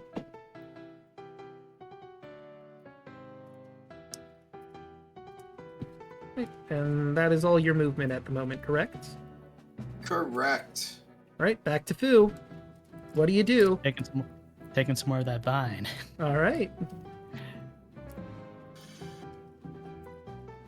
And let's see. Oh. I don't think going up.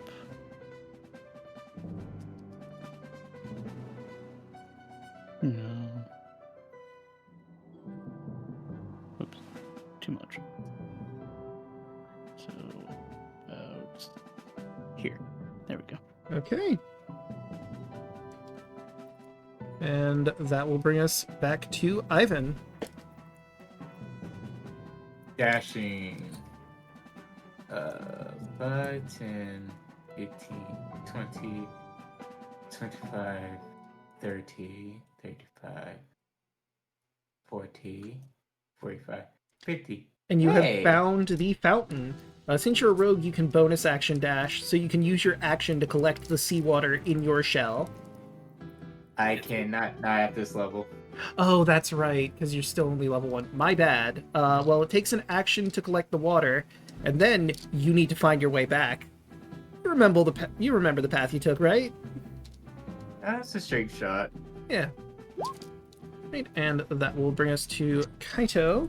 While the party was doing the maze, Adam will attempt the scavenger hunt to finish. Okay, fair enough. Yeah, we'll finish this up before. Yeah, I'm in a dash then.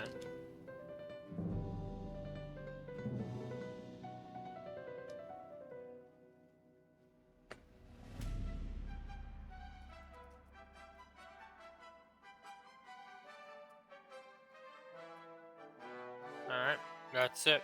Right, bringing us to Aoi. Okay. 5, 10, 15,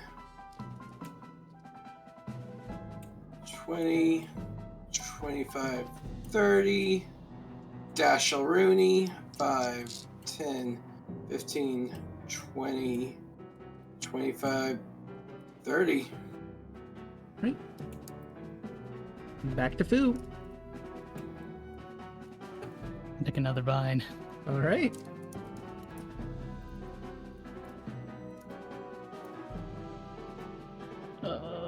Fork. Well, it doesn't matter. I'm just standing right there. It's not my movement. And that brings us to Ivan, who I imagine is going to use his action to collect the seawater first. So I will use my actions to collect the seawater. And Ivan thinks for a second and yells out, "Do we have to follow the path back to our spot, our original spot?" And you will hear Torch shout, I mean, that would be easier, but if you want, you could go one of the other paths at there. Do we have to follow the path? Yes, you need to follow one of the paths back. That's the rules. Okay. Yeah, would I have heard him yell that? Oh yeah, no, if Tarn could hear it, so could you. Can I insight the fuck out of that? Sure. Are you trying to hide anything, Ivan? Am I trying to hide anything? Yeah. No. Well, actually, yeah. Right. I rolled a 13. What do you think Kaito learns with a 13? Was he planning to do what I think he was planning to do and just fucking walk through all the walls? I couldn't bring the water back then.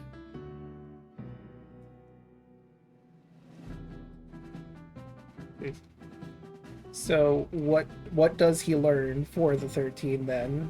What was the plan, or do you think he would learn much from that? He would not learn much of it because he doesn't know what Ivan can do. Yeah, that makes sense.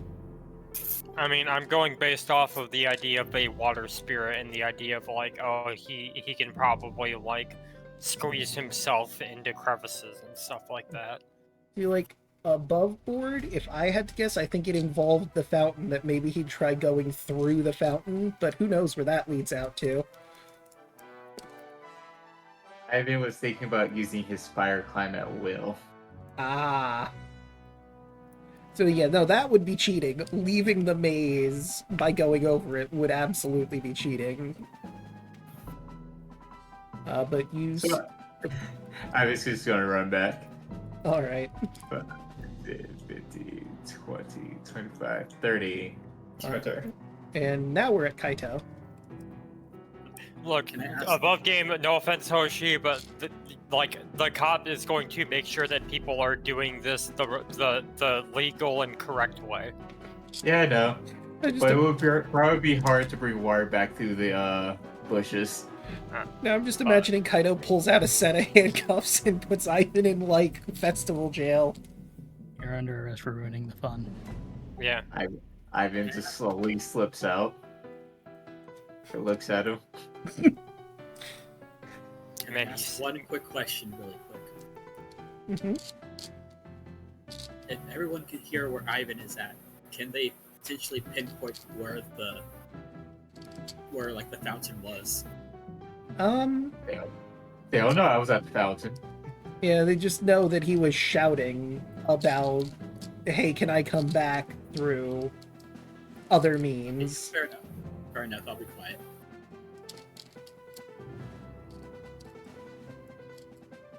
There's like 3 fucking paths I have to take over here. Yeah. I think you and Aoi got, like, one of the more complicated sizes of the maze. Sides. probably. But that's my turn. Right, that will bring us to Aoi.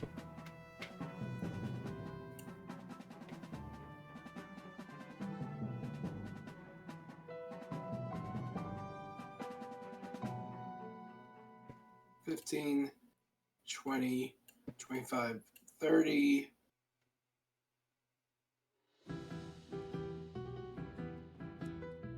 Going for the dash. 15, 20, 25, 30. And Boo. Okay. Yep, that will bring us to Boo. I'm taking another vine. Okay. Collecting the lover's vines. 3 paths.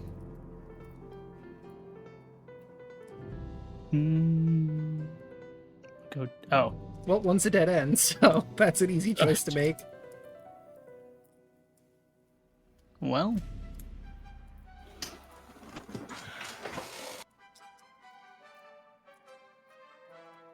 All right. And, Ivan. Alright, Ivan's dashing.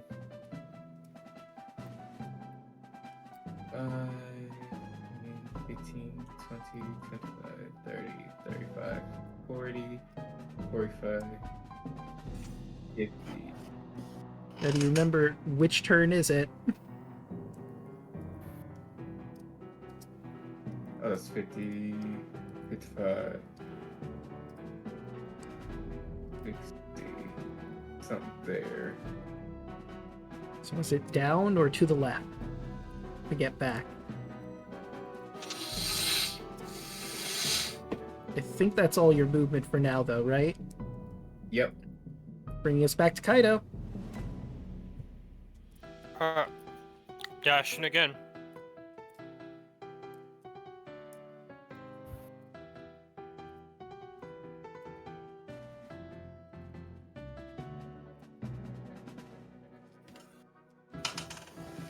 That's it. Right, once again, we move to Aoi.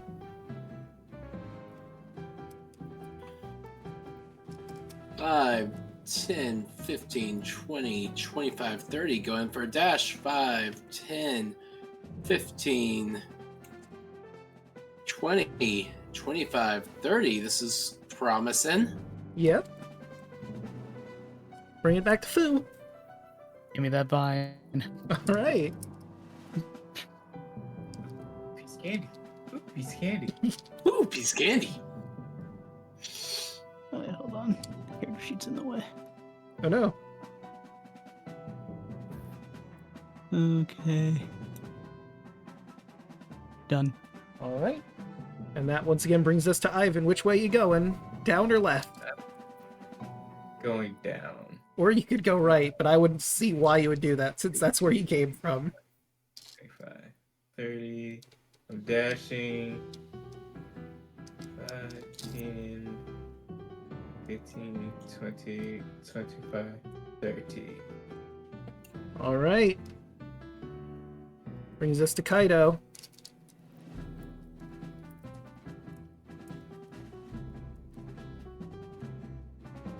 Well, dashing again, I guess.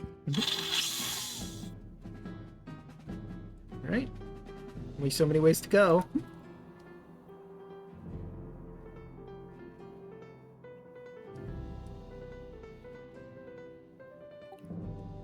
Fucking got. Alright, well, that's it for me. Right, and that brings us once again to Aoi at the top of the turn order. 5, 10, 15, 20, 25, 30. Okay, I will go for a Dasheroonie. 5, 10, 15, 20, 25, 30. All right. And once again, we go to Fu. Grabbing that vine.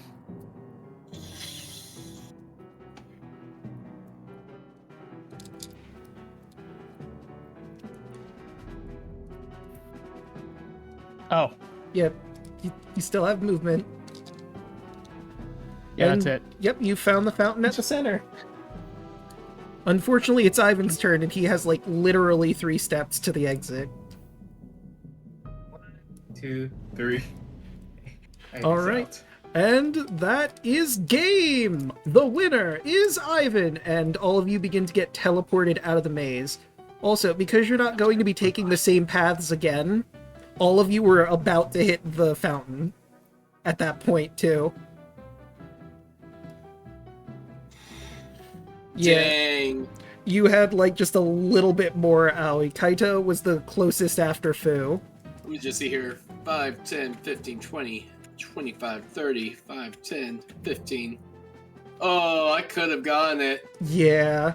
Alright, I'm going to, just so you don't get a sneak peek of other sections of the maze, I'm going to put you all on the GM's layer and then move you on that layer.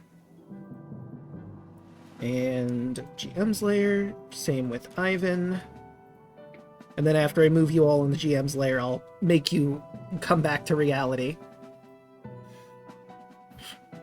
I mean, I'd argue I got a prize out of it. Yeah, I got no, 5 vines out of it. you got more potion ingredients than anyone else. Potentially. Now that you're all back here, we wipe out the turn order. Honestly, I'm thinking of just going back in there just to get more vines. All right, and that is game. All right, here you are. He hands you a bag of 10 tokens, Ivan, and you get to keep your shell and seawater, which, you didn't hear it from me or not, but both of those are potion ingredients you could give over to the potion tent over that way. Ooh. It's probably for the best, because I don't know if you'd be able to properly store the seawater. Unless you had, like, a vial or something otherwise.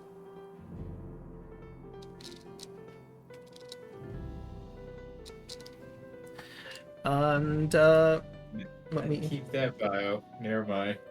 swap that to here. Right, and, Ivan, you wanted to do the scavenger hunt. We'll say you're doing that while they were in the maze. The Atom. Adam, yes, sorry. Yes. I'm gonna try something to help boost my chances. Okay. Like? Spider ring, help me look for it. I'm gonna say that Task cannot do that. It's basically a better version of Unseen Servant. It doesn't give you, like, a person to look around. Yeah. This worked out before. I'm gonna use light on the quarterstaff again and just kind of like sweep the ground. And if there's something shiny that reflects off of it, I can try to find that shiny token. It's daytime, but I will allow you to roll with advantage on that. I feel like that worked better at night, but it could theoretically work during the day. But with the 13, you see no glimmers on the ground or anywhere near this area. Darn. Would anybody like to re-attempt the maze? Of course, I'll have to switch your starting positions, but No, Gran would be mad if I wasted money. Isn't there something I wanted? I could get more materials. Owie Owie doesn't know this as a fact. He just doesn't want to disappoint her. Aww.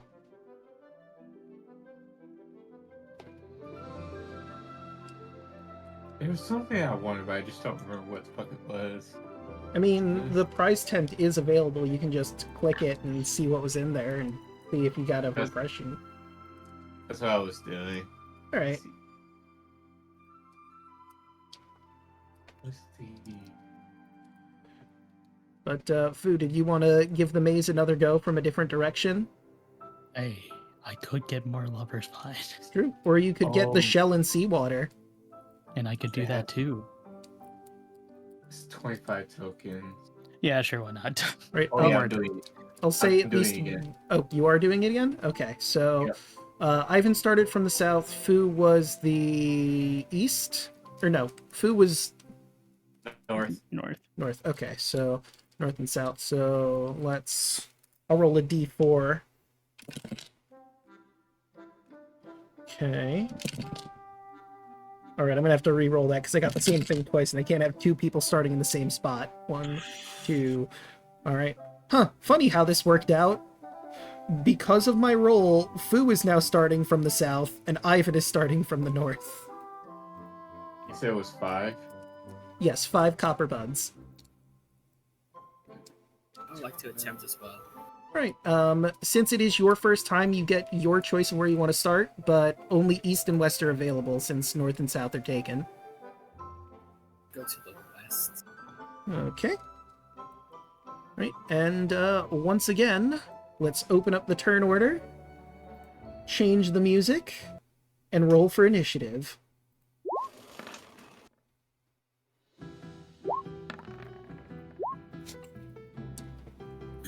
Right, looks like Adam is first on deck.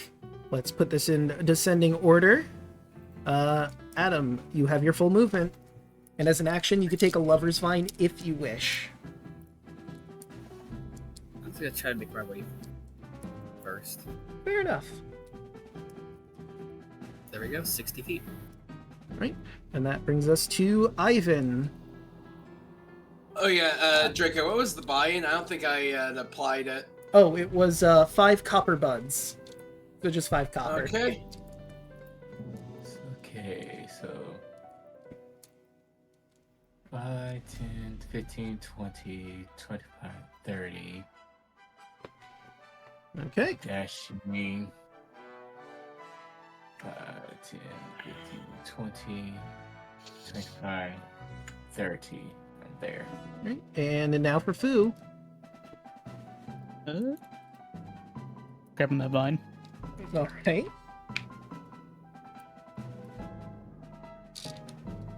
I have all the materials. You have all of the Lover's Vine. If you could put all of the same ingredient in, you're made. But I don't think you can do that off the top of my head. Do I want to go that way or do I want to go that way?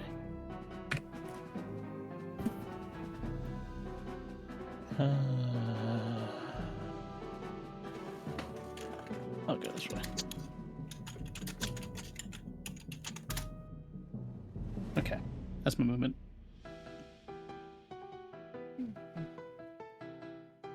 I'm just really quickly looking through potion stuff. Adam's next. Alright.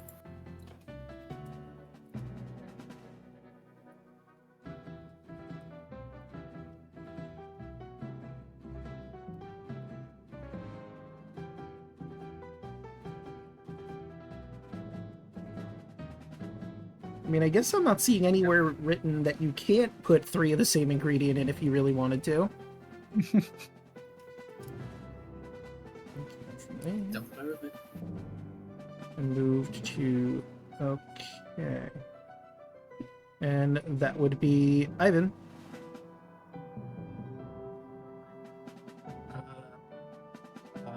10, 15, 20, 25, 30,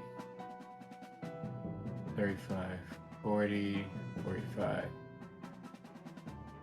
50, North or right?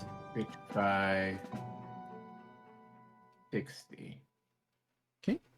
And that brings us once again to Fu. Fine.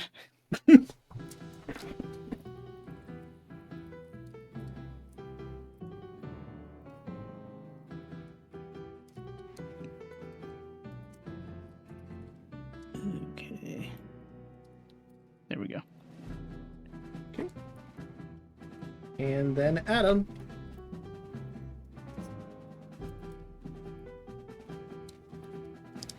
Move again.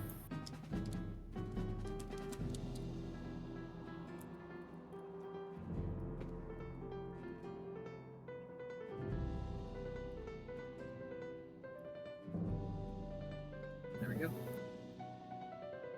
Okay. And once again, we're at Ivan.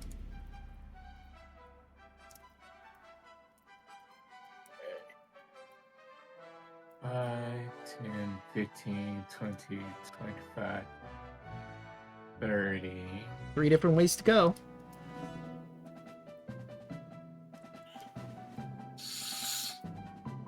Thirty, 35, 40, 45, 50, 55, 60. Right. Fu. Fine. Okay.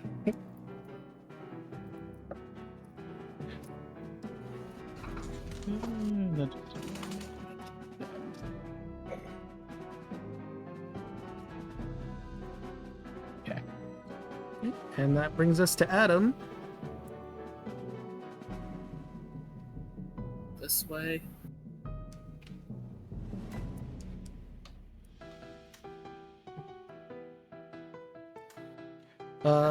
Okay. Interesting choice. That brings us to Ivan. Dashing again. 5, 10, 15, 20, 25, 30, 35, 40, 45, 50, 55, 60. Haha! Right, and once again, Ivan has found the fountain. Fu. Yeah, I'm still taking that vine. I Okay. don't know what you expect from me. Sure you don't want to dash to try and get the other potion ingredient here? I guess I could grab vines as I'm leaving. True. So long as Ivan, doesn't get out first. You could potentially get the seawater. Alright.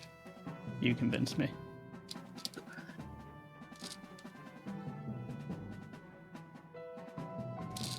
There. Alright, and that will once again bring us to Adam. Say lover's vine is a crop. What kind of crop is it? Let me see here. And potion ingredients, common, lover's vine. I guess roll a nature check to see what you know about lover's vine. Excellent. 11. 11, they seem to be vines that wrap around each other, hence the name lover's vines.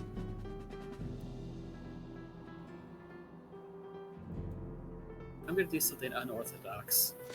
Just hear me out.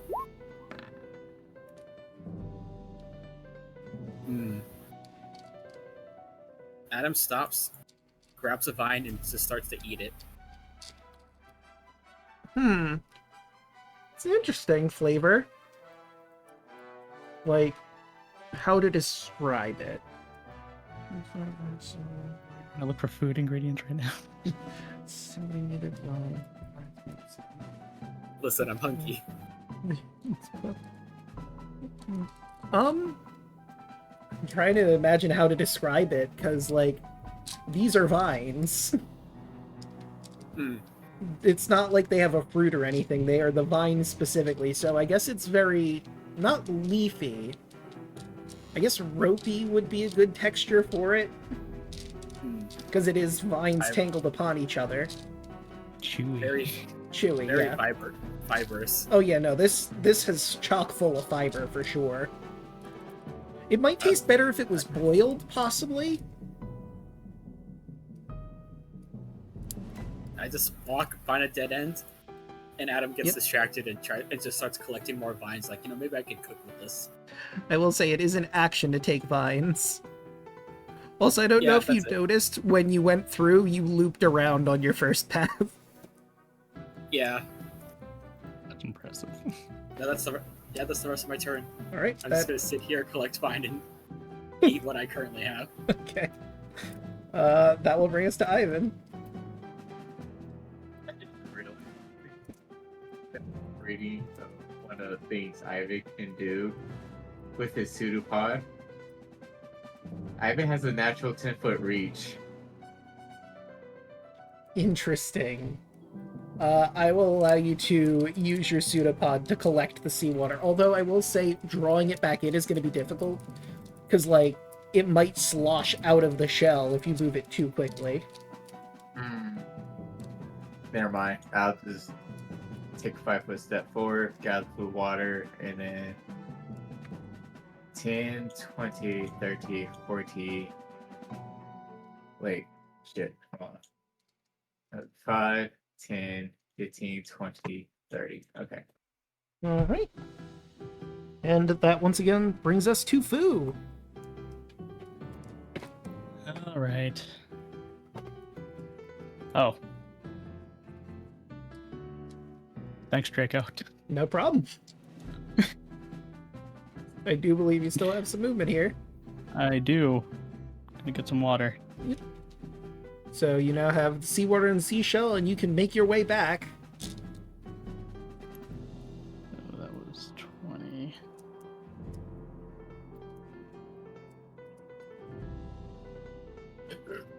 There we go. And that will once again bring us to Adam, who I imagine you're spending your turn grabbing vines and munched.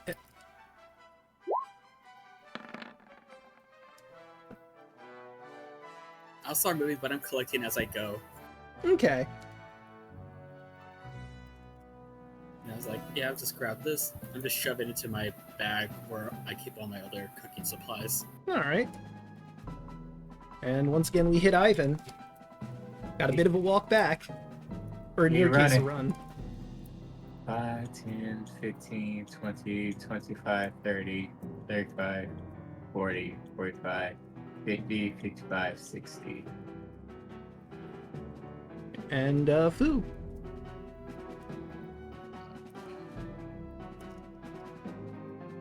Okay. We dash him. No dash. Yes, dash. No. I want the 10 tokens. No.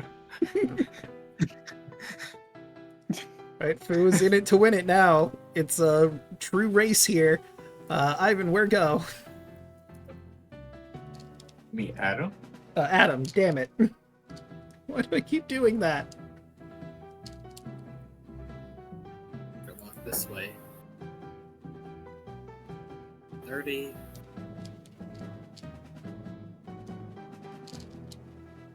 So I just realized something. I could do something to help myself out even more. That's my turn.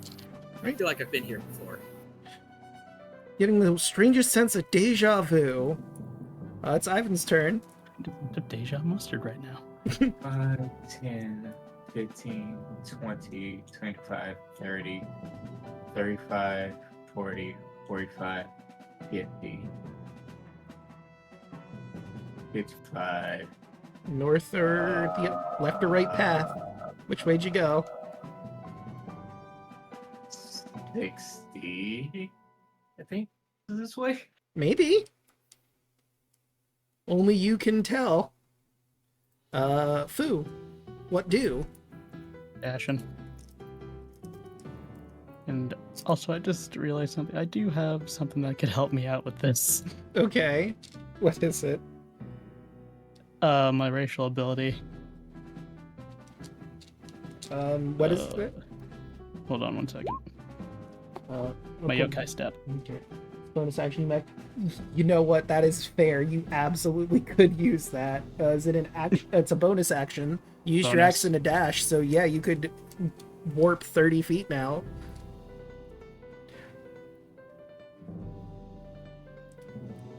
There we go. Fu's almost there, but hey, Adam and Ivan could still technically be in it. Adam, where are you going? I feel like I've been here before. Let's go this way.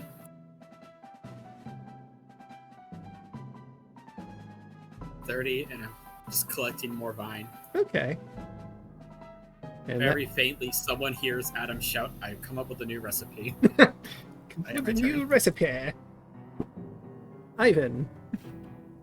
Alright. 5, 10, 15, 20, 25, 30, And 35, right. 40, 45, 50, 55, 60. You're almost there, but Fu, bring us on home. No! Taking a minute and I'm leaving. Winner! Fu! Ding, ding, ding! And you all get warped back to start. Can I take a 5 before getting warped? Take, I'll allow that. Just roll a quick sleight of hand, I guess. Oh yeah, you managed to grab it just in time. Dang it! And let's bring you back to the proper layer. And you get handed a bag, Fu, of 10 tokens, in addition to your shell and seawater, usable for potions. And the literal sack full of lover's vines you have.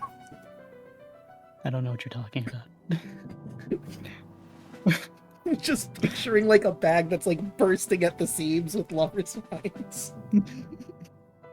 Is the southern one the shortest route? Honestly, it might be. Fuck.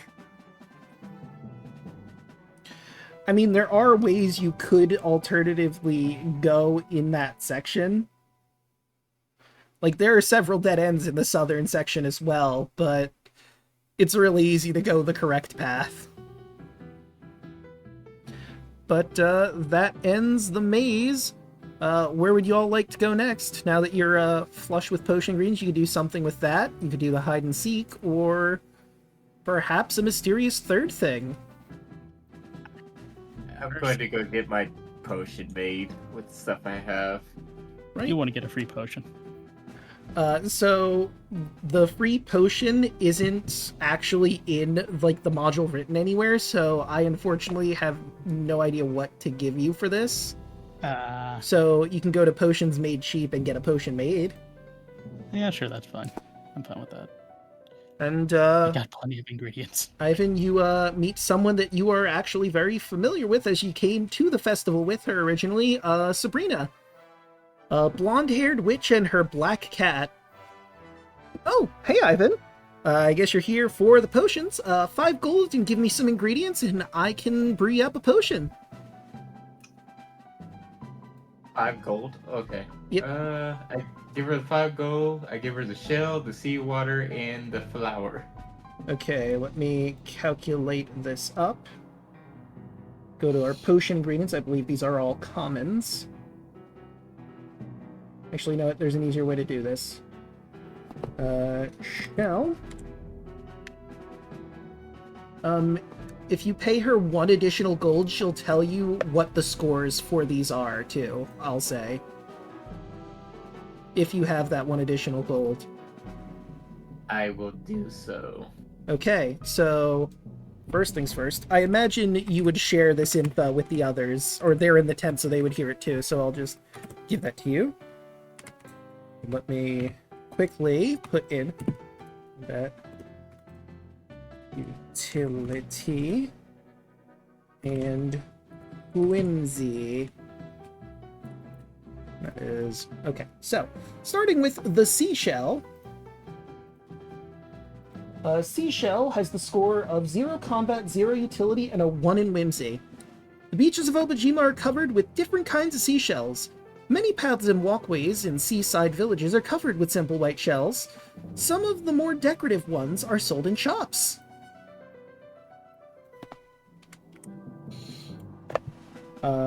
Seawater, transversely, has a combat score of 1 and a 0 in utility and whimsy.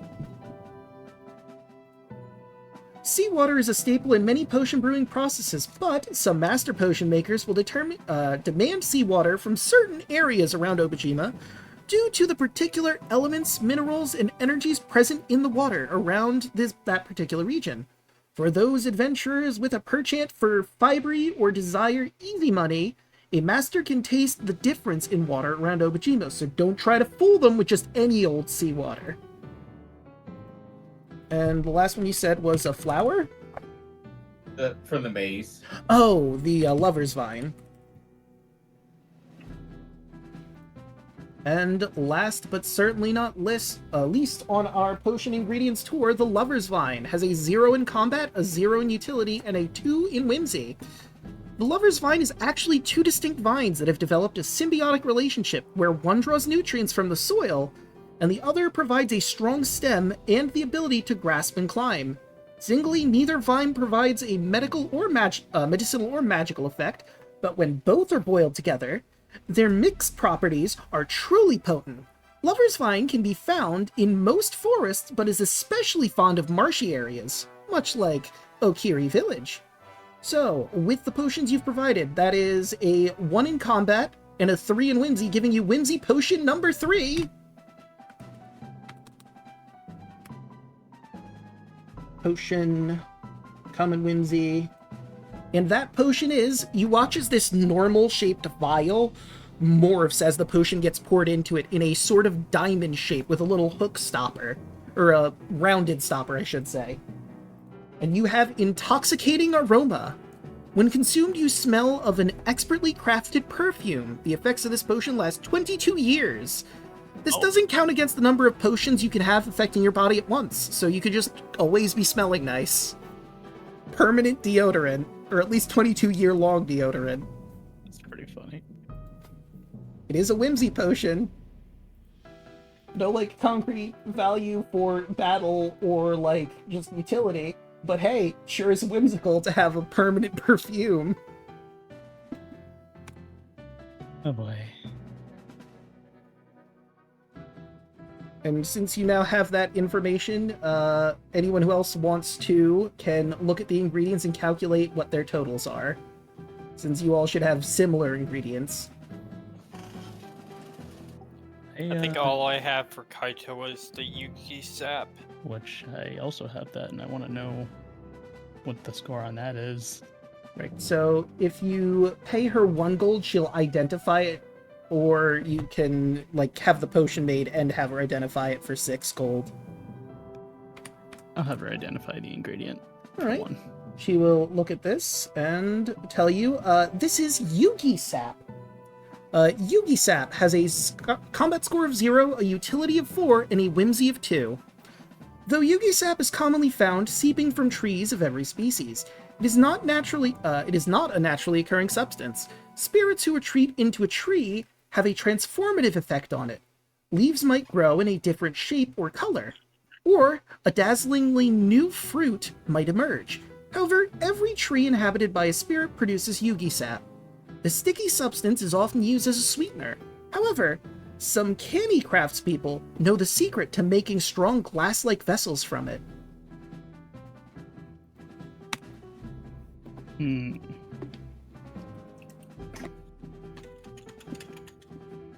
Let's see.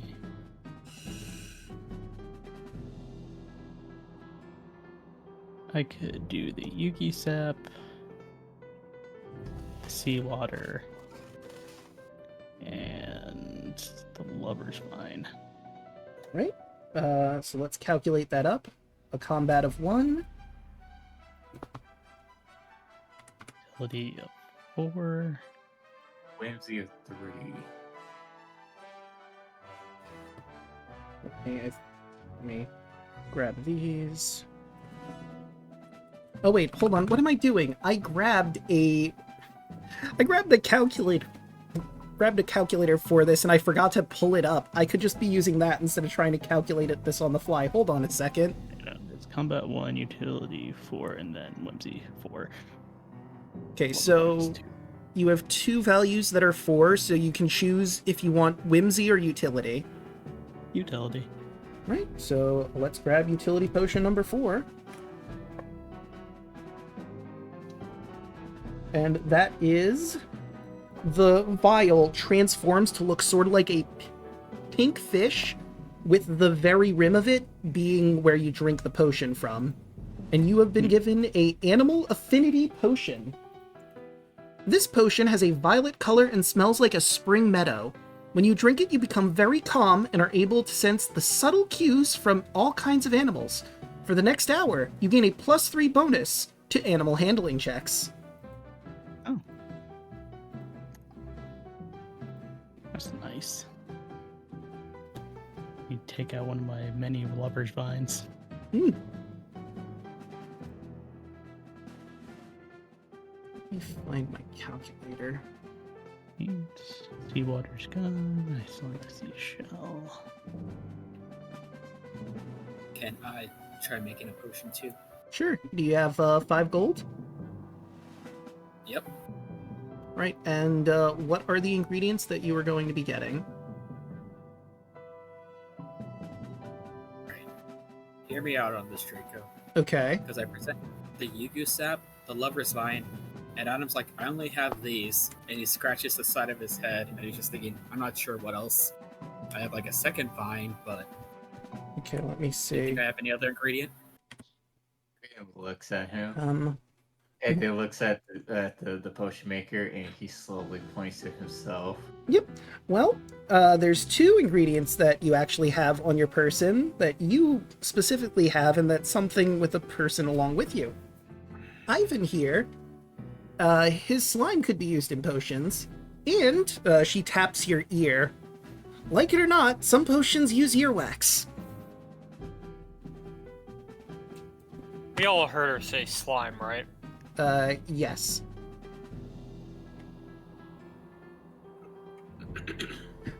She doesn't know whether or not you lied and said that you were a water spirit, or if you are a water spirit and she assumed you were a slime and you didn't correct her.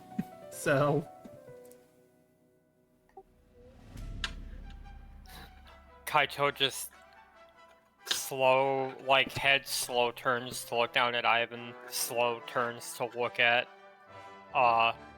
the lady on the potion shop, and just just kind of is like, What do you mean slime? Oh, Ivan's clearly a water spirit. I mean, he told us himself. No, he's... Oh, you... Ivan just stares at her with a straight poker face. I don't know if I was supposed to say that or not, because I was just able to identify you as a slime, because I'm an expert on potions. This is awkward. Lied to us? Ivan, why? How could you lie to us, but within minutes of meeting us? I mean, to be fair, If you were a walking sample of potion ingredients, would you tell anyone? Valid. Well, technically we are. You said we have earwax. True, but like his literal body is made of potion ingredient, basically. And I mean, obviously he's a person. It would be really messed up if you just kept collecting bits of him for potions, but it is technically an option. I'll just use my own earwax. And I'll pay the extra gold to identify it Alright. so we know what earwax does. Here. Okay, let me re-grab my potion calculator. I'm not sharing the calculator with you guys because it reveals potion ingredients if I do that for obvious reasons, so I'm just doing that on the back burner so I have access. So, earwax. Everybody has it. Earwax has a 0 in every single score. An unpleasant truth is that the role of earwax in potion making is more important than people like to discuss. Though earwax is plentiful, it's not all the same in potion mixing terms, and some varieties come at a steeper price than others. And you have gotten a utility 4 and a whimsy 4, so once again it is your choice. Do you want a utility potion or the whimsy potion? Let's do whimsy. Right? Whimsy number 4. You are well, I'm kind of unique. You can harvest mine if you want. Okay. So you have gotten the Ladybug Kinship Potion, Adam. When opened, this potion begins to evaporate quickly for 1 minute. As the potion evaporates, ladybugs fly out of the bottle at a rate of 500 per round. The potion stops producing ladybugs once it's fully evaporated. So you have a potion of summoning a buttload of ladybugs. I have 500 ladybugs in my pocket. Technically, you have more than 500, because it's 500 per round until it's fully evaporated. 3,000. I have 3,000 ladybugs in my pocket. Do not mess with me.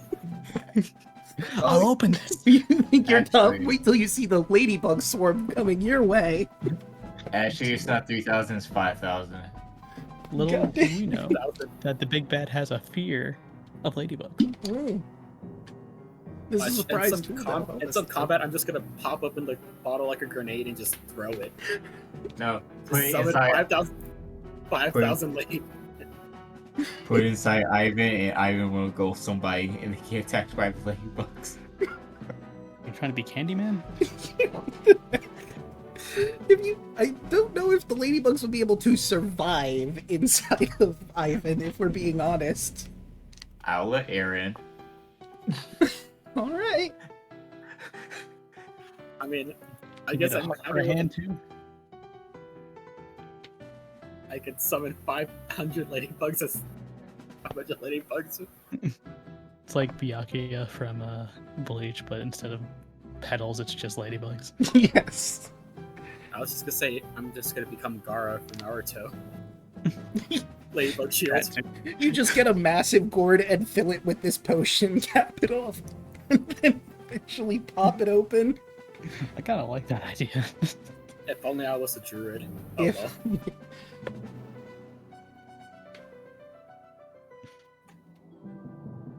well. Oh. Got our potions. Anyone else want to do potions, or?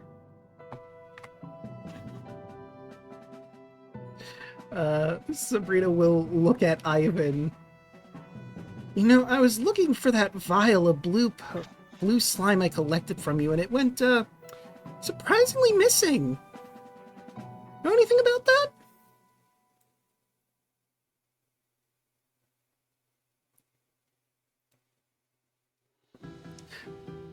Looks down at Ivan. Are you cut out for me? Oh, she said, that potion of, that vial of blue slime you gave her surprisingly went missing, and she asked if you knew anything about it. Oh, no. Roll a deception versus her insight. Please. 16? Doesn't technically have training, so it's only a +1. Huh, weird. I mean, if you wanted me to make a potion with your slime, you could do it. You are here.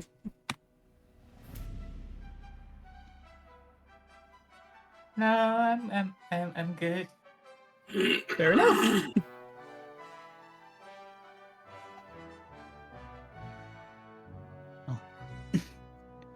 Much appreciated. Thank you for this potion. No worries.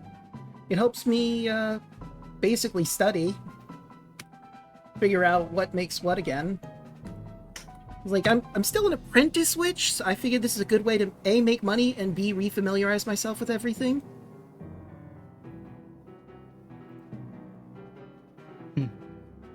Well, I hope you have a good festival. You as well. Draco, I'm gonna go over to this tent. Which one? Ah, main tent B. And I'm just gonna turn in the 2 tickets that I have. Oh, Tent A. that's actually over at Tent A, yeah. Tent B has the Latch Hook game and Naruto Maki. So you could buy some Naruto Maki here, Right. which may or may not be a Forgot about potion the ingredient. Naruto Maki. And, I'm going to turn my 2 ribbons as well. alright.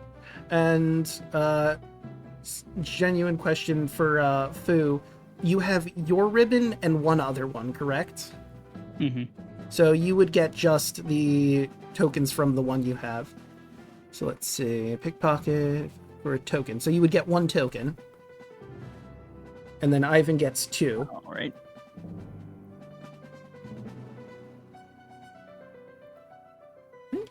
I don't even. It wasn't really mine. It's Adam's and one other person's because Adam gave it to me. Yeah. Oh, I thought Adam gave you yours back. Or No, someone mine gave got you... mysteriously taken.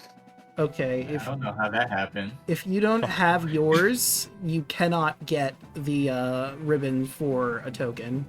You have to have your ribbon on your person. Oh, okay. Lame. Yeah. I mean, I could turn those in for you. No. As he just walks away. Oh, alright. I see Kaido is over by Tent B. What you thinking about? There is the fruit stall. I was gonna hand over 3 copper to get some dried fruit. Alright. And let me roll. I'll also bring this up. Anyone still at the Potions Made Cheap here? If you want, for another gold, she'll tell you where you might be able to find other potion ingredients in this festival. Huh. With what I just rolled, Kaito, you, with your dried fruit, get a bit of a scale fruit rind in there.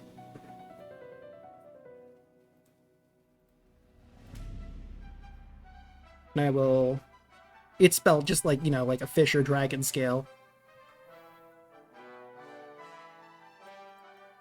Copy.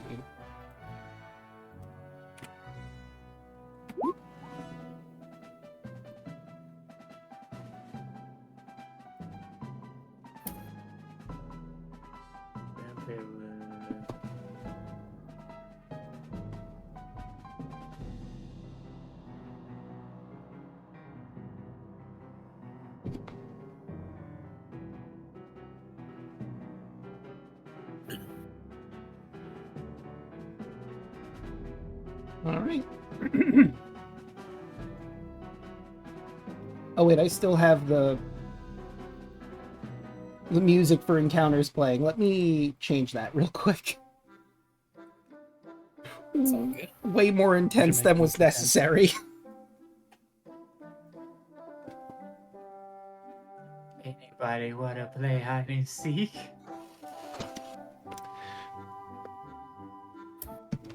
Random question. High or low? Anyone who wants to call it. Hi. Interesting. Very interesting. As you ask if anyone wants to play hide and seek, you hear some shouting. And as you turn around, you see running all over the place with drum mallets in their hands. These little creatures. Oops, let me grab... nope, that's the sheet. I wanted the handout. Here you are. Ahem. You see these little creatures. Green skin with green and red feathered creatures holding drum mallets, making a whole bunch of racket and mayhem. Smacking things with that drum hammer, sort of attempting to make music? You think? Attempt is a strong word. And I guess this would be a nature check to identify what these creatures are. I'm gonna say that Kaito would have advantage since he's been here for a bit. If it's not in the snow, I don't know.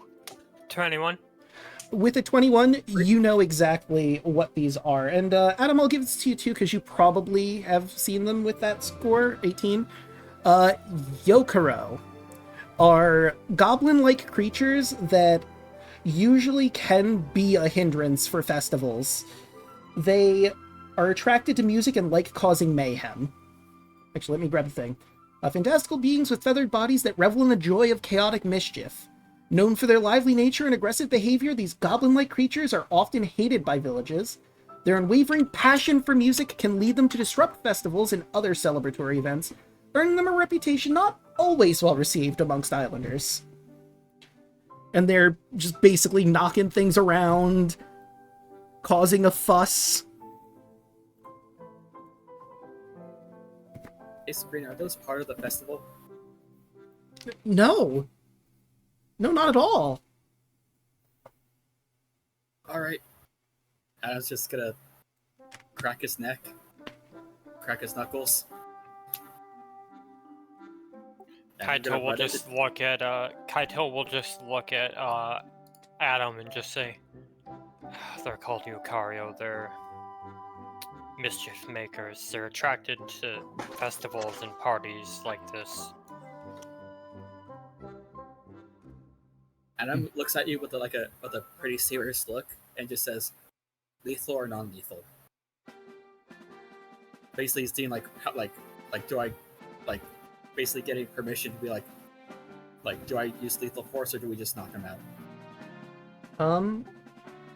Kaito, with your 21 from earlier, I will give you also that sometimes they can be reasoned and bargained with. I'll try to talk to them. If nothing else, we'll stick to just trying to knock them out for the moment. Right. And he'll start walking up to them. So I'm assuming they're kind of like right here in like kind of the middle of the grass-ish. Over here. No, over there. opposite direction.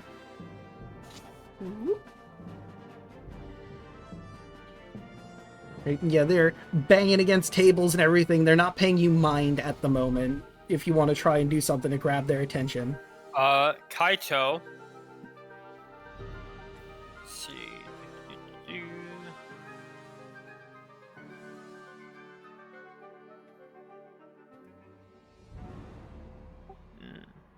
What do you have that? Kaito. He's going to kind of he's going to kind of hold out his hand a little bit, and I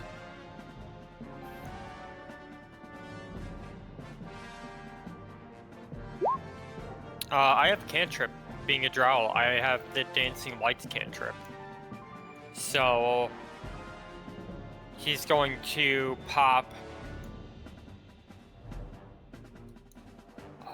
He's gonna pop a light here, a light like right here, and then like one kind of like right next to each of the other goblins. Okay. Kind of like almost like a distraction.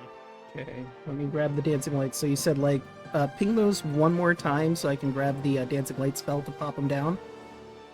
One there.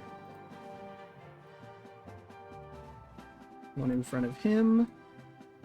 And the last one right there. As these lights come swirling into existence, the Okaro go, and they try to hit it with the mallet. But obviously, it is a form of light. That's not happening. The heck's going on here? Please say that the lights are flashing blue red. They're just like little torch lights, and Kaido will just kind of like walk into like the center of the area, and he'll just say,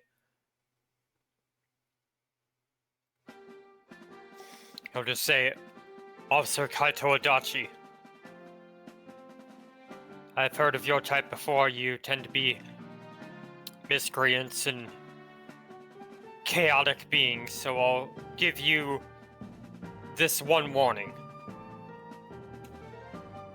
Please leave the premises right now, or I will be forced by my hand to use force against you." And he's just gonna kind of like he has like a sword. He won't draw it, but he'll kind of like have his hand on it as sort of like a, get the fuck out or I'm drawing the sword, basically. Right, roll intimidation, and I'm gonna roll something else one more time, high or low. We'll go with low this time. Okay. Right, so first roll the intimidation. Can I assist? 9. Well, that's a 9. The Okaro grab their mallets, and Torio will step in for a second. Wait, I have an idea. Why not play a game of Blotcher against the Okaro? If you win, they leave. I don't know exactly what they would want. The Okaro gather up and discuss with themselves what they might want if you do decide to take this deal of playing Blotcher against them. And this one steps up. We would like all the food at this festival. Or at the very least, everything we can carry. What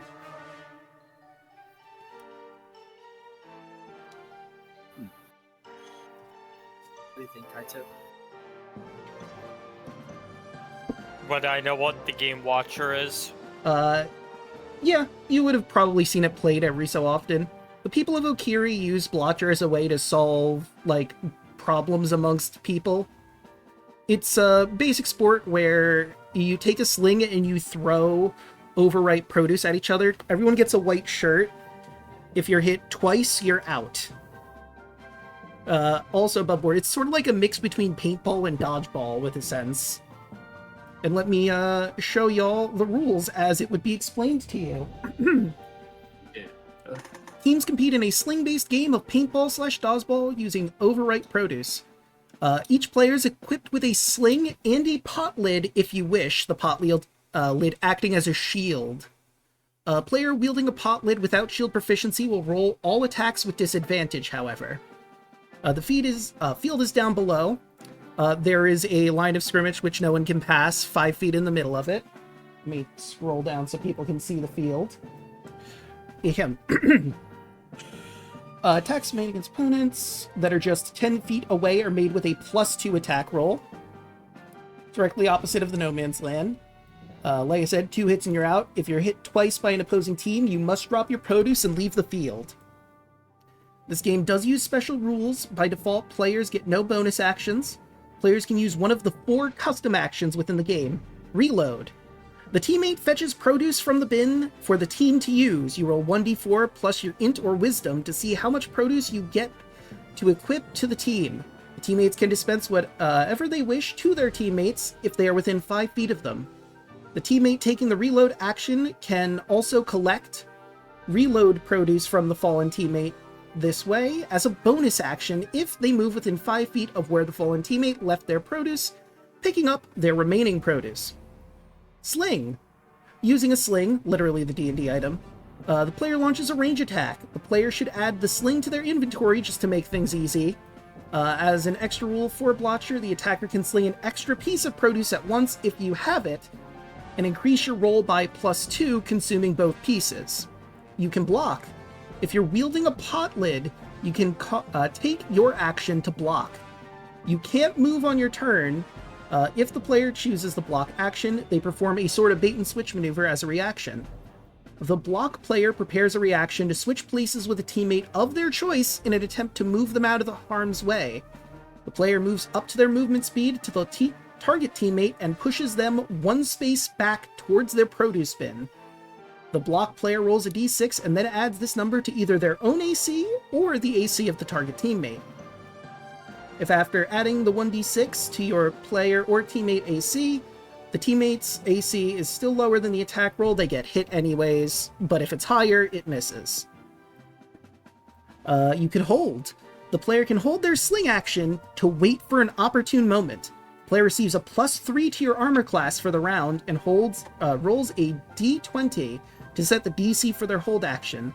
Players using the hold action can use either a standard sling attack or their spellcasting modifier to set the DC. If the enemy team rolls an attack at or below the DC, the players using the hold action can use their reaction to attack with a sling action with advantage at the opposing player. And then they have a little example at the very bottom. The whole roll 15, then any opposing team rolls 15 or below on their attack, the whole player gets to launch a reaction slingshot with advantage. And let's put our players on the field down south.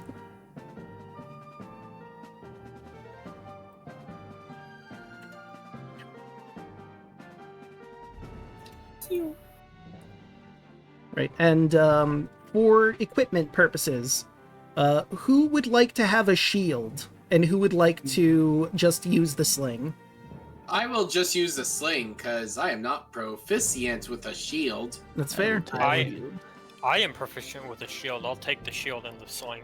Okay. I'll just take the sling. Right, so Fu and Kaito have shields, so you guys might want to be in the front then. Feel free to move yourselves anywhere in position in this area that you're in.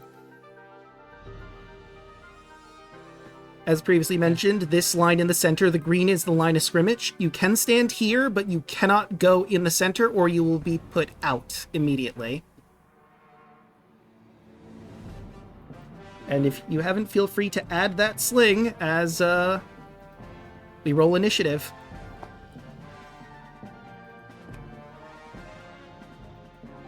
That's my sheet.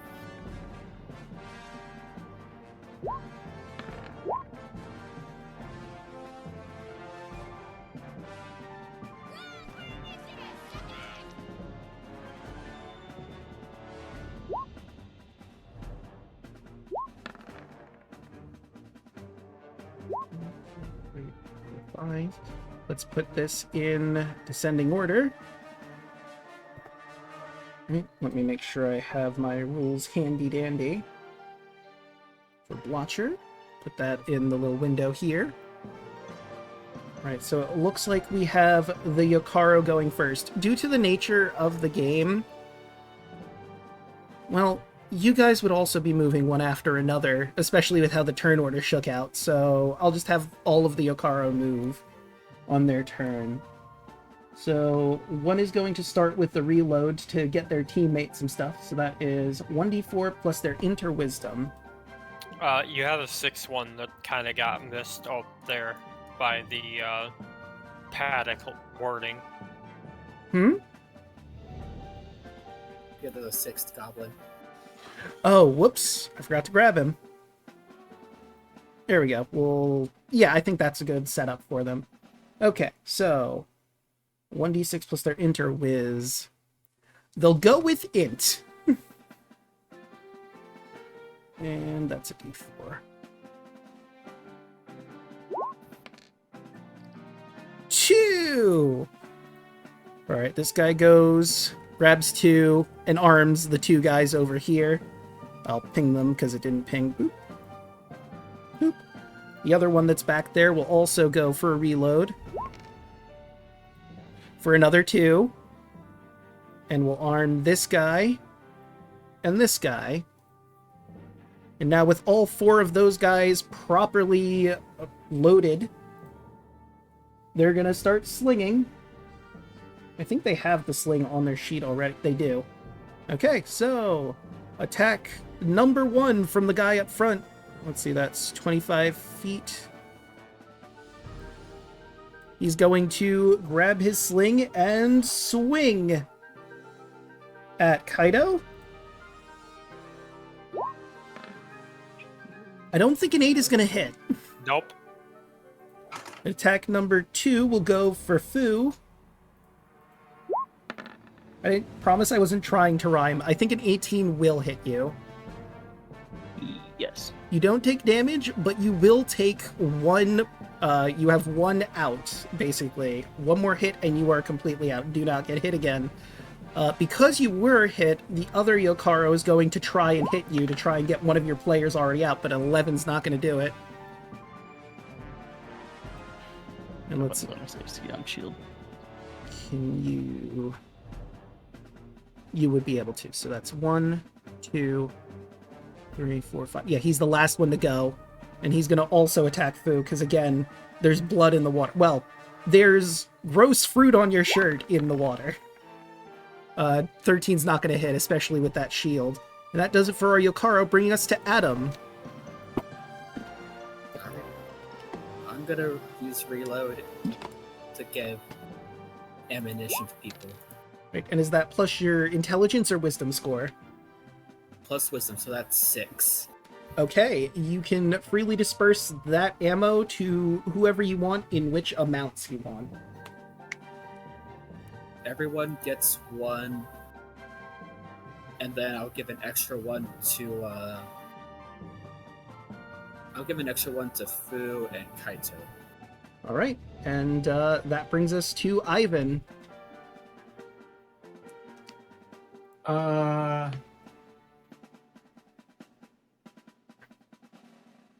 Ivan is going to hold. Okay. So I roll a d20 to set the DC. Yes. And you have a +3 to your armor class for this round. 10. Okay.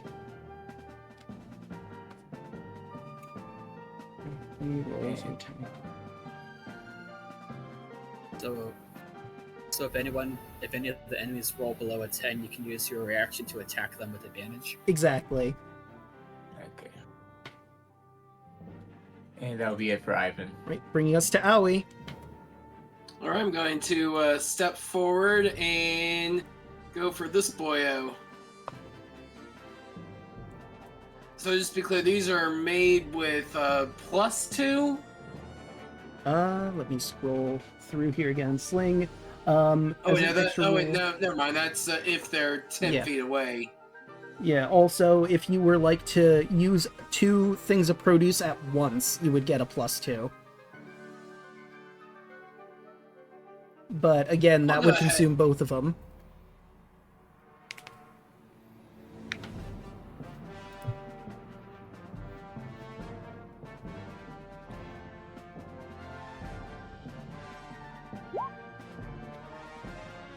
Oh yeah, that's absolutely... I'll do a plus.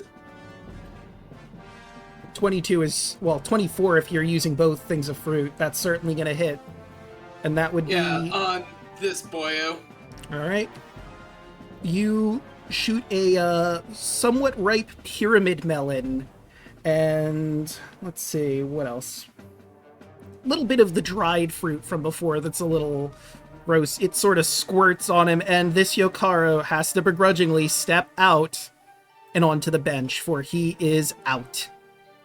So why are you raiding us? Can you not can you not grow your own food? Can you not fish?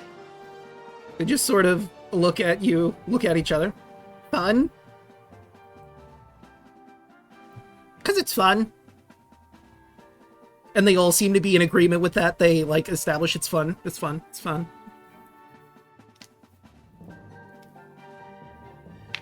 But, that will bring us to Kaito. Alright, which one's the one that attacked me? It was this guy over here. Yeah, I'm gonna sling him. Makes sense to me. 23. And that's certainly gonna hit. And that's it. Right, bringing us to Fu. I am going to do block. Okay. So I can't move. So that's a reaction. Okay, I pick a teammate. and you roll. Okay, so yeah, that's not until the reaction happens that you roll the d6 to add, but you're ready to block should that become necessary. Now, once again, we reload. 3. Wow, that one really lucked out. So it'll be this guy. 5, 10, 15, 20, 25. And he gets all of them properly loaded.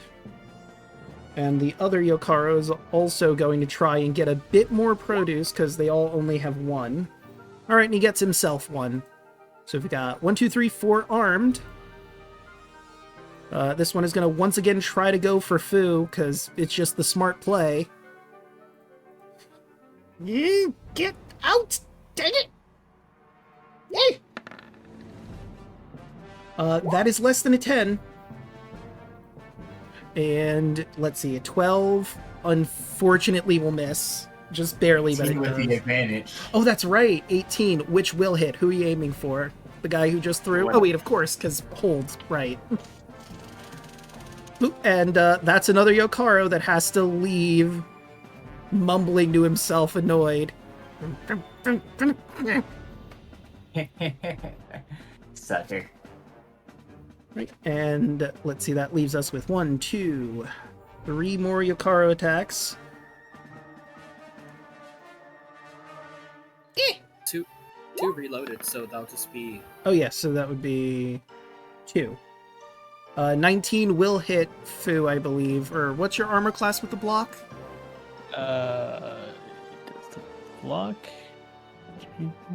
Because with the shield it's 17, but I'm not sure if the block actually adds anything to me. Let me see. you can use your you can use your you can roll the dice. Yeah, you roll the You die can- to increase You it. can add to your add to your own or to a target target teammate.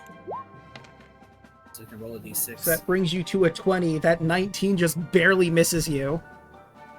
And all the Yukaro shout out in annoyance. A 22, however, is gonna hit you. Fu is finally taken off the field. But now it's 2 gone on the Yukaro, 1 on our hero's side. They got foo-foo. And that will bring us to Adam. Okay. I suppose we can delete Fu from the initiative order. Ah, yes. Boop. Also, I'm going to move some people over just watching the show. So with the reload, I can use the bonus action to pick up the fruit that food dropped, You certainly can. and with an action, I'm going to sling using 2 fruit. So this is a +2.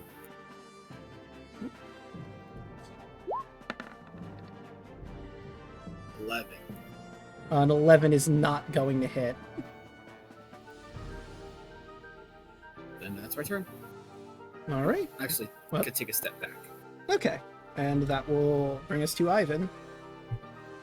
Who had 2 fruits, correct? Yes. I will use a bonus action to pick up the other one. Okay. And then I will hold again. All right. Roll the d20 to see what the DC is. Nice. Unfortunate. Owie. I will do the reload action. Okay.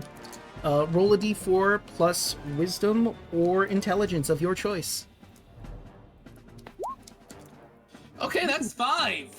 All right. You have 5 fruit to distribute to the rest of your team. How you doing? Okay. Everyone gets one, and Kaido gets an extra. Okay, so that'd be 4. So I think you still have... Oh wait, you included, so that'd be 4. And yep, alright. And that brings us to Kaido. Alright, so I believe I have You have 3 now. Mm-hmm. Alright, well...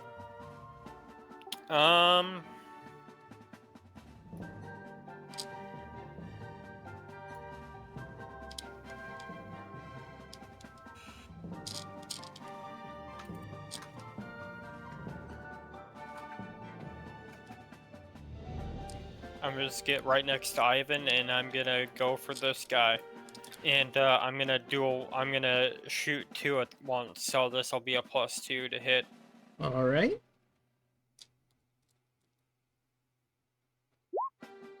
$16. That hits. And that's another Yukaro down. That's half their team already taken out. Alright, that's Kaito. That'll bring us to Yukaro, and the one that's been reloading for them is going to do so once again. They're looking a little nervous now. Oh wait, I didn't mean to do 2 of them. Well, one of them was a 4, so we'll take the 4. So he's going to give them both 2, and they're going to try to angle themselves better, and this guy is going to also go for a 2-shot on Kaido specifically, because he's been knocking him out pretty well. +2 to this attack. That's a 23. Kaido has been knocked out. Yeah, I'm out. Right, now the match is starting to look a little more even. And this guy's also going to try and take out Ivan. That would be an 18 to hit Ivan. Which will... Using 2. That's Yeah. another player out. It's just Aoi and Adam right now on our hero's side. Can they pull through?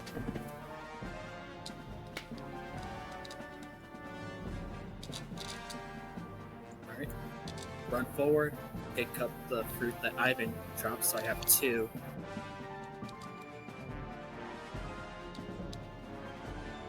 And let's take out this one on the right. Alright. +2, that's a 12. Which is not going to hit, unfortunately. You know what? I'm gonna use my movement to step back. And I was gonna shout to Aoi, after you take your shot, try to maneuver out of their range. Okay, I'm gonna pick up the fruit that Kaido dropped, and I'm gonna double up on this guy. Alright.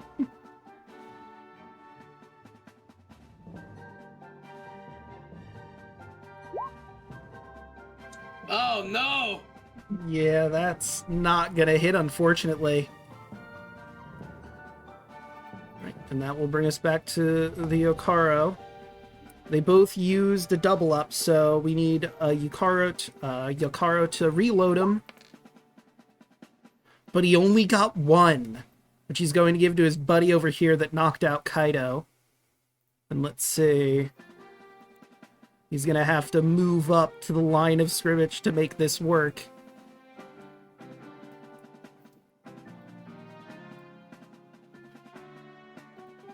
And he's gonna sling.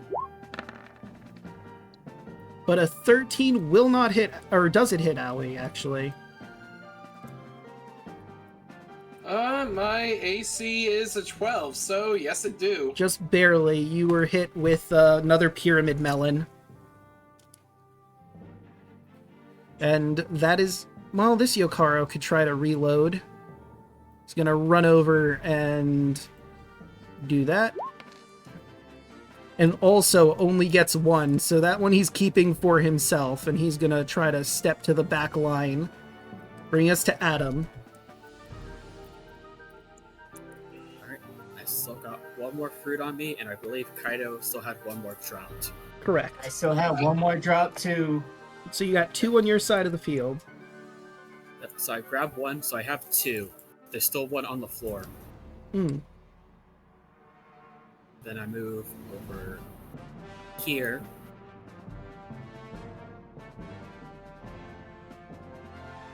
One more step, so I should be within 10 feet.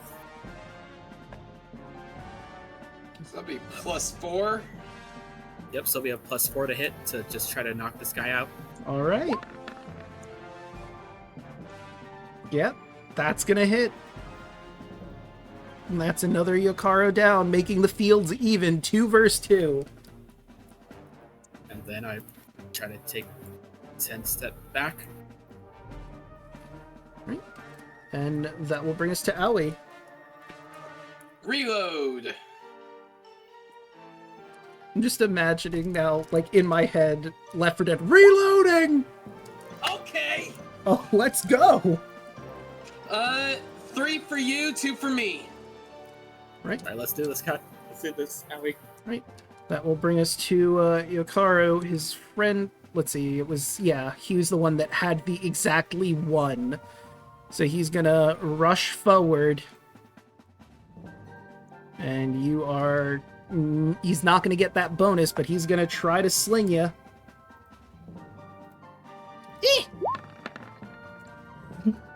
That is a 6. And that was, what, 15 feet for him to get there? He was, like, right there. So then he can get back to the position he was at, which is exactly what he's going to do. And he's going to try to... Okay, 4. He's going to split them up evenly between the 2 of them. Now they both have a elimination shot, technically. But that is their turn, bringing us to Adam. Hit them in their stupid face. I think I just Your have to take a face step is forward to be stupid! on the party.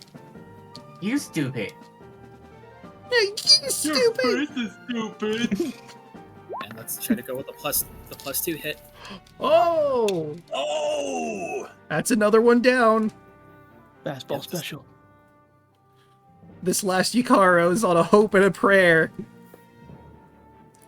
And just for sake of ease, I probably should have done this before when anyone was eliminated, but I'm doing 2 dots on the map to show that there are 2 fruits there. It just occurred to me I could have done that. I apologize. You're good. Okay, going for the elimination shot. Ooh. Roll the Wait, he does have inspiration. No, he used it. Oh, I used Yeah, it. you used it. I used it. Alright, and that's, Hold on. That is a double nat 1. yeah.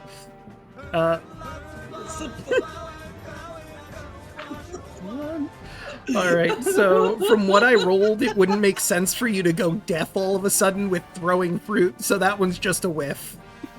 Oh, it's a sound fruit. Yeah, this is a special magic fruit that only grows in this specific spot and only now, called the Echo Devil fruit. fruit. It explodes upon impact Illegal and fruit. it hit the floor. I mean, he said the Illegal sling, fruit. the sling hit his ear while he drew it back when he released it. Right, but that will bring us to our Yokaro here. I think he had... I should have marked him. He had 1... No, he had 2, because he got a 4 to reload them both. Alright. He's got to make a decision here. Goes up to the line. And he can hit either of you. I think he's going to go for trying to hit Adam with his 2 fruit. That is a 22, taking Adam out. This is it. Oh. 1-on-1.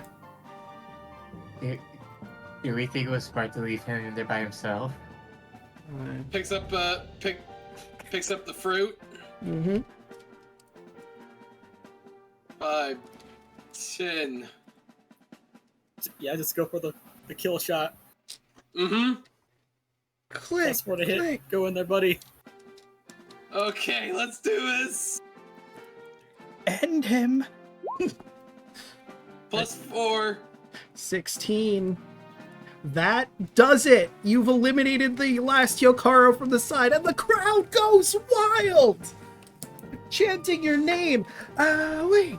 Ah, wait! The Yokaro look defeated, and as per the rules, they will leave. Allie's just macho manning. Ooh. Oh, yeah. I'm gonna do the sportsman thing and just do like good game. So as they walk by, just good game. As they're Yeah, walking by, you good just game, give good them game. a high five. They look at you like kind of dirty, but they will accept the hand if you hold it out, and good game as they leave the festival. Ivy sticks his tongue out at them. And it looks at Allie. You went bad. But you redeemed yourself.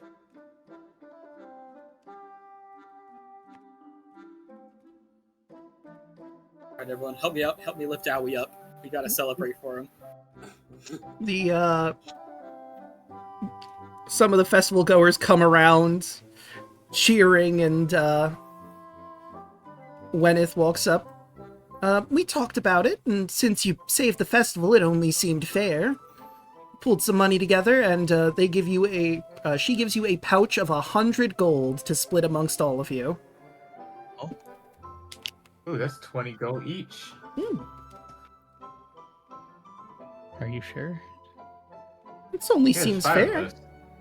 Oh. If that's what you want, You great. Thank see, you. the festival, and we were able to pool that money together just from us. Yay! Grim Gram's not gonna kill me for gambling. Foo-foo, if you don't want your half, I'll take it. He's not talking to you. And actually, before they leave, You say no, and I slowly reach for his half. Releases a cold mist from his mouth. And slowly bring the hand back. You don't steal from He friends. just sucks it back in, and then he takes his money.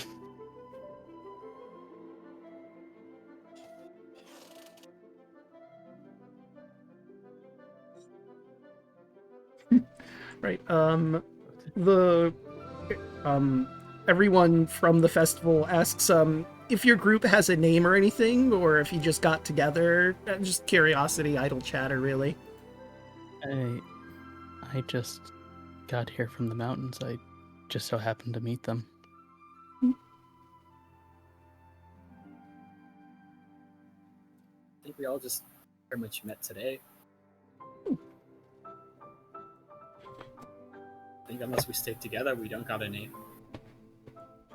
Ah, that makes sense.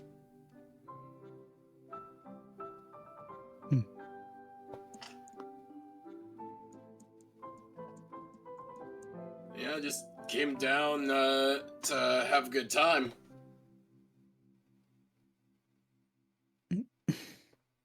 I've never really been to a festival like this, so it was nice to have guides.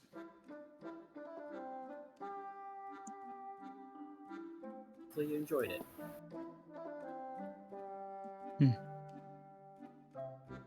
That does beg the question. Adam, looking at the rest of the party, do you guys have like your own things to do, or do you just want to, I guess hang around and travel around some more? I still need help with my sister, because you guys said you'll help. I mean, I'll be glad to help.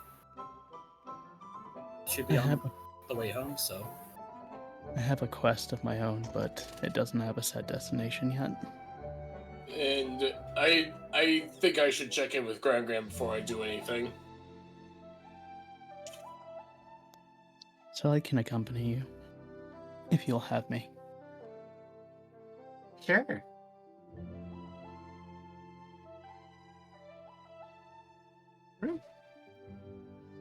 And is there anything else you wanted to do at the festival before, sounds like you're gonna have to head out and, see about Aoi joining your team with, his Gram?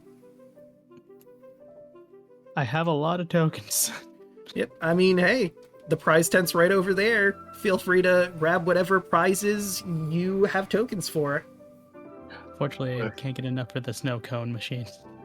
I am 5 tokens short for what I want. I mean, there's also, you could pool together if you really felt like doing that. I also need 5. I want to try one last thing. Okay. Is it around here? No. Wait, let me... Oh yeah, Just right. a token. Yeah. Let me Hold on, check. let me- That was A. Yeah, no. I might as well try. Nah. No. Is it a perception? Yeah, it's perception. It's a DC 22 perception check to find the special gold coin that gets you 5 tokens. Everyone roll. Try seeing if we can find it. I am praying to the RNG gods right now. Nope. No, unfortunately, it doesn't seem like whoever hit it near the Watcher field, sadly. Yeah, again, it doesn't seem like it's around this area at the very least. You said the DC is 22? Yes. Okay. You know what? Fuck it. Kaido's gonna go over here and basically just look around the food. Okay. As I'm walking the tent, I'll also attempt. I'm just gonna look around the stage. Nope. Yep. Damn it. I need 9! I need an 18 at least. Mm, I need a nat 20. I'm gonna try one more around here. okay. Aww. Ah. Damn. Like, Adam is the most realistic one to see, and he's just rolling poorly. Check by the fire. Watch it be by the fire. Yeah, nothing near the fire. Check near tent A. God damn it. But one more. I'm Whoever gonna- hid I'm this gonna- hid it really well, apparently. I'm gonna look at this table God here. damn it. Nah. Is Tent it, B? Tent B? is it in the sheep paddock? Maybe. Nope. Is it near the maze? Yeah, I will say it wouldn't be inside of the maze. Okay, Because I that yeah, would I'm be not gonna go cheating. there. Is it near the turtle races? We're trying so hard. Yeah, whoever hid this was like a master hider. This is insanity. The prize tent? I'm Okay. just gonna. Fu, Oh! you see a glint underneath one of the Antonius Pookie bears. And sure enough, that's the 5 token coin that you need to turn into main tent A. I'm so happy. You needed 5 more, man, and you got the 5. God damn Dang it. I wanted the 5 tokens. You exchange it, they give you your 5 tokens, and they leave the tent with you as they go to hide it once again. For someone else to find, possibly. I followed them. Roll All right, Stealth. give me that snow cone machine. 19. I'm gonna say they, yeah, no, they don't see you. I will So have the them do advantage of it- actual perception check when they go to properly hide it. No, they don't see you. The next place they hide it is underneath the stage.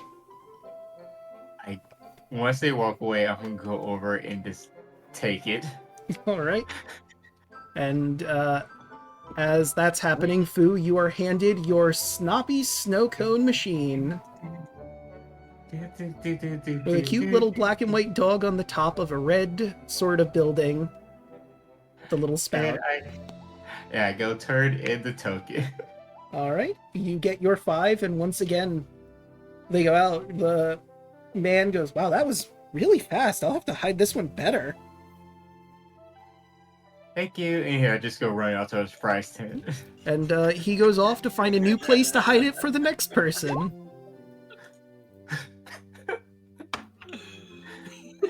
And I am going to get the Viewmaster. Okay.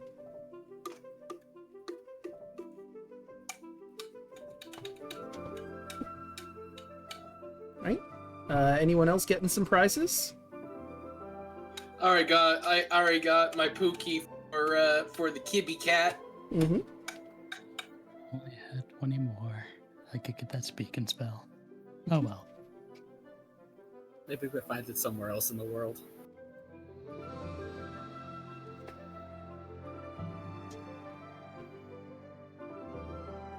Mayhap? Alright. I got what I wanted. I got what I wanted to. I'm good to go. Alright.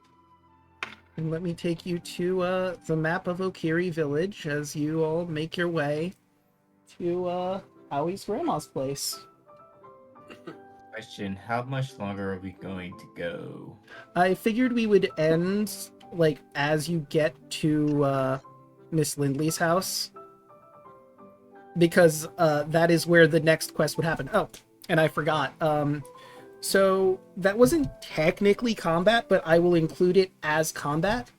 That was 6 Yokaros. So let me grab Kobold Fight Club just to check my math here. You would get 300 experience divided to 60 per player, but I'm also giving you your level 2 here. But hold on. I have a guys.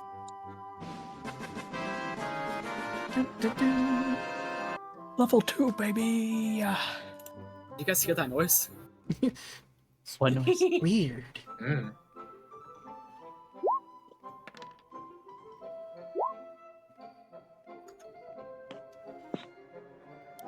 Oh, there's also a shop that you pass by on the way to Miss Lindley's place. Kaito and Aoi, you would know this is Bree Mercantile, where you can get all sorts of adventuring gear and potion ingredients, but you're kind of on a mission right now. Perhaps you can stop by after Miss Lindley's house. Sam's fighter. So healthy. Oh, you do bonus action dash.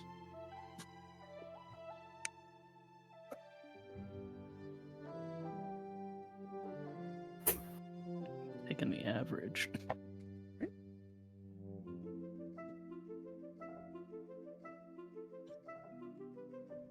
Level 2, baby!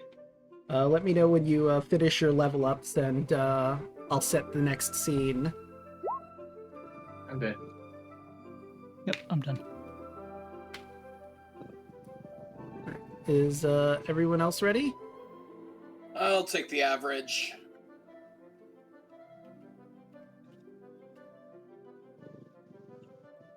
Oh, and also keep in mind, if you want to add Obojima spells, there is the player's guide that I gave you. Should be in Roll20, but also I think it's pinned in the Discord somewhere. I forget exactly where, unfortunately. Here's guide. And sometimes the PDF can... We don't have the Obojima stuff in the character, do we? No, because I had to put all this stuff in Roll20 myself, so I have no way of putting it in the character mancer. Yeah, no, I'm just so we're just doing it Q-stem. Aw. I Fair. had to manually put in the cantrips, but it's fine. Yeah, you have to actually manually put the cantrips in. There are some pretty fun ones. But I get it, if using the character mancer.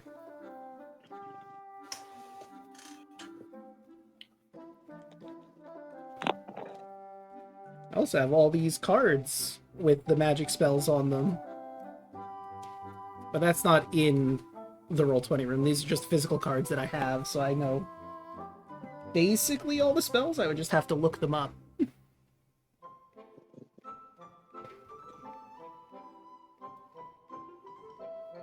Not having to put abilities from a PDF sucks. Yeah. I feel so healthy right now, guys. You have no idea. I'm pretty healthy. I'm decent. I'm a little healthy, I guess. But there's the Obojima player guide. Sorcery points. The player's guide is pinned in the general in Discord.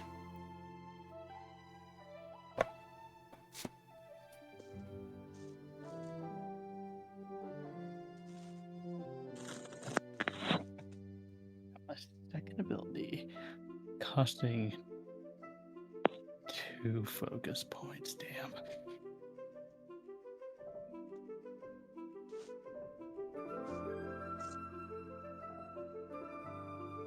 Better watch out, Draco, because it's time. Okay. Frying paning. Yep, I have my dedicated weapon now.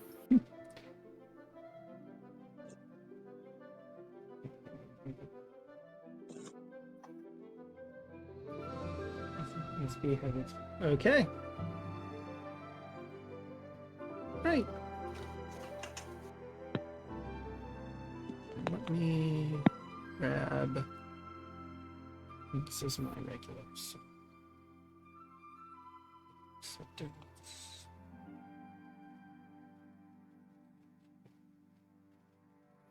Okay. And let me go back to one of this and grab exactly what we need here. As you make your way back to Graham's house, Allie, and everybody here, you see a small boy looking forlorn sitting by the doorstep. Adam, you would actually recognize him. This is Lomi, the younger brother of Ashi, the knight of the courier brigade who gives everybody their mail to send out for the day.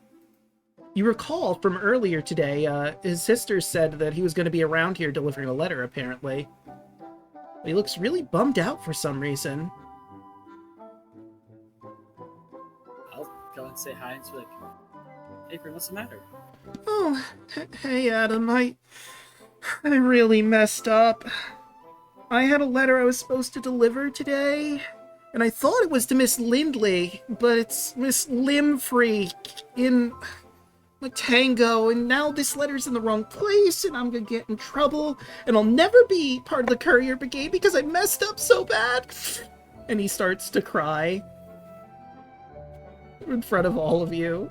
I don't know what I'm gonna do. Everyone, my family is in the courier brigade, and I can't go in because Miss Lindley is here, and I can't ask her for the letter, and I don't know when she's coming back. I can help take care of it for you if you need some help. Really? I would really appreciate that. I don't have much, but I could give you the 2 silver I have. Or not silver, 2 sea petals I have for delivering it. No, I keep the money. It's fine. You gotta remember our creed. The delivery will always happen. Neither rain, nor snow, nor sleet, nor hail shall keep the postman from their anointed rounds. Right. So as long as it gets delivered, that's the most important thing. Okay. I guess I'll wait here and see what you can do. Who hands him a snow cone? He will take the snow cone and begin eating it. It's really good. Where's that letter supposed to go, Draco? Really quick? It's supposed to go to Miss Limfree in Matango.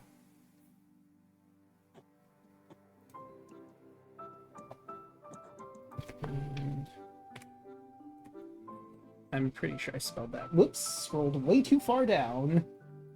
There we go. And let's see. Yep. And I'll just grab the spelling of that for you. You know what? I think I'll grab Featherfall. Good spell. Right, but our hero's next quest is clear. They need to get into Miss Lindley's house so they can reclaim the letter that was wrongfully delivered here. Okay, Owie dramatically reaches into his pocket. Oh, wrong pocket. He reaches into the other pocket. And he pulls out a house key. Okay, so I'm going to say, because specifically for the quest, the house is magically locked. You do need Grab here to properly unlock it, but you would know that the cellar is not magically locked and you could get in that way because you've, carried stuff into the cellar for Gram time here and there. However, the problem with going through the cellar is it connects to Gram's workshop, which you're not supposed to go to. But these are desperate times. And if you know Gram, you're pretty sure that's where the letter would be. Somewhere in her workshop.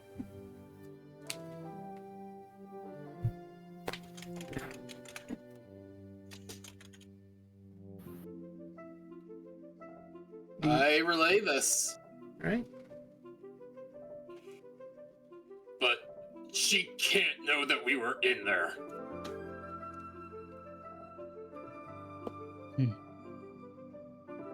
Let me guide you this very covertly and sneakily.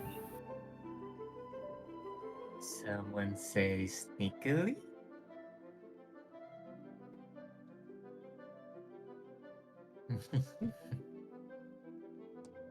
So, we could end here, or we could end with you going into the cellar. It's a bit of a rush, we could end here, but I would like to open up with the cellar, if everyone is cool with that. This feels like a good natural point. Yeah, I'd say right here. Cause Okay. Mhm. Then I we'll got 3.5 see. hours of sleep to get it. Oh, then yeah, we should definitely end here. So, the cellar will have to wait. What will our heroes encounter as they try to get this letter from the house without getting caught? You'll have to tune in next time. But with all that said and done, how about we start going around the horn? Who would like to go first? I'll go first. Hello, everybody. I'm Royal Hoshi. You can find me on all social media as Royal Hoshi. Tuesdays, you can find me, Draco, and Choco playing Boltergeist 3.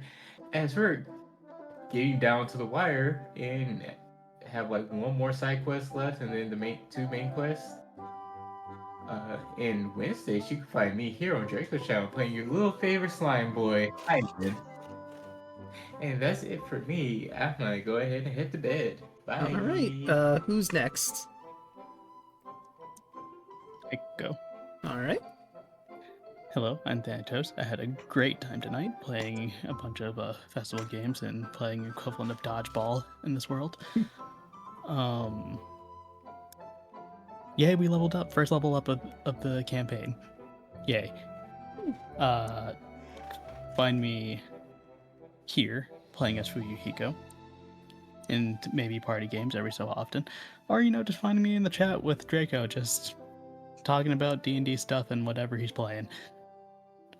You could also find me with the Lost Knights tomorrow, playing as Solrook the Listerfolk Artificer, where the party is finally back together, but we need to get out of the Shadowfell somehow. So we don't know where to start with that. Fair. But we'll figure it out. Other than that, you can't really find me anywhere else for now, but I think I'll pass it off to Chaco, the officer. Hello, I'm Chocolate Zombie 101. You can find me all over social media as any form of Chocolate Zombie 101. I stream on Twitch Tuesdays, you find me over on our channels when we do Baldur's Gate 3. Wednesdays, you find me here. Wednesday nights playing Officer Kaido, and then earlier in the day Wednesdays, you find me on twitch.tv/Twitch the person for Power Rangers Cyber Strike, our Power Rangers Tabletop RPG campaign, and then Thursdays, you find me on Draco stream for party games.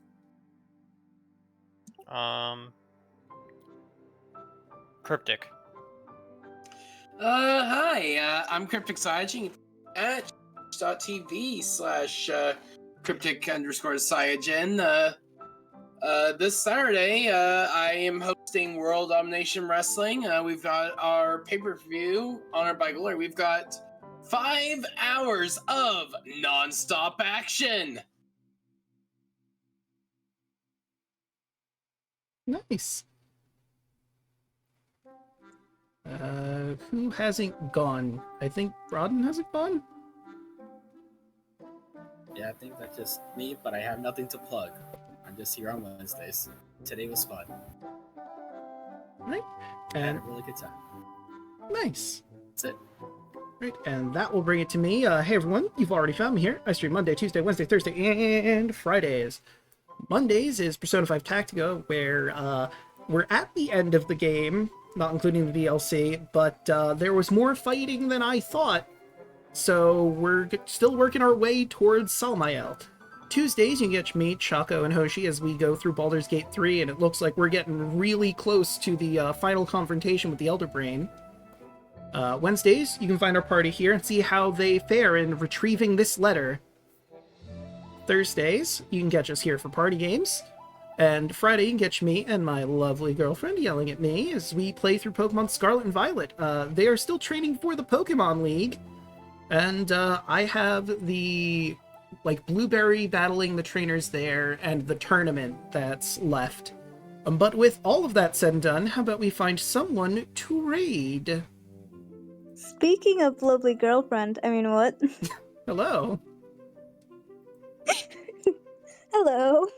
Let's see. I raided Fringe last night. So about... All I have is Skeldolpha and Hidetu. Did you notice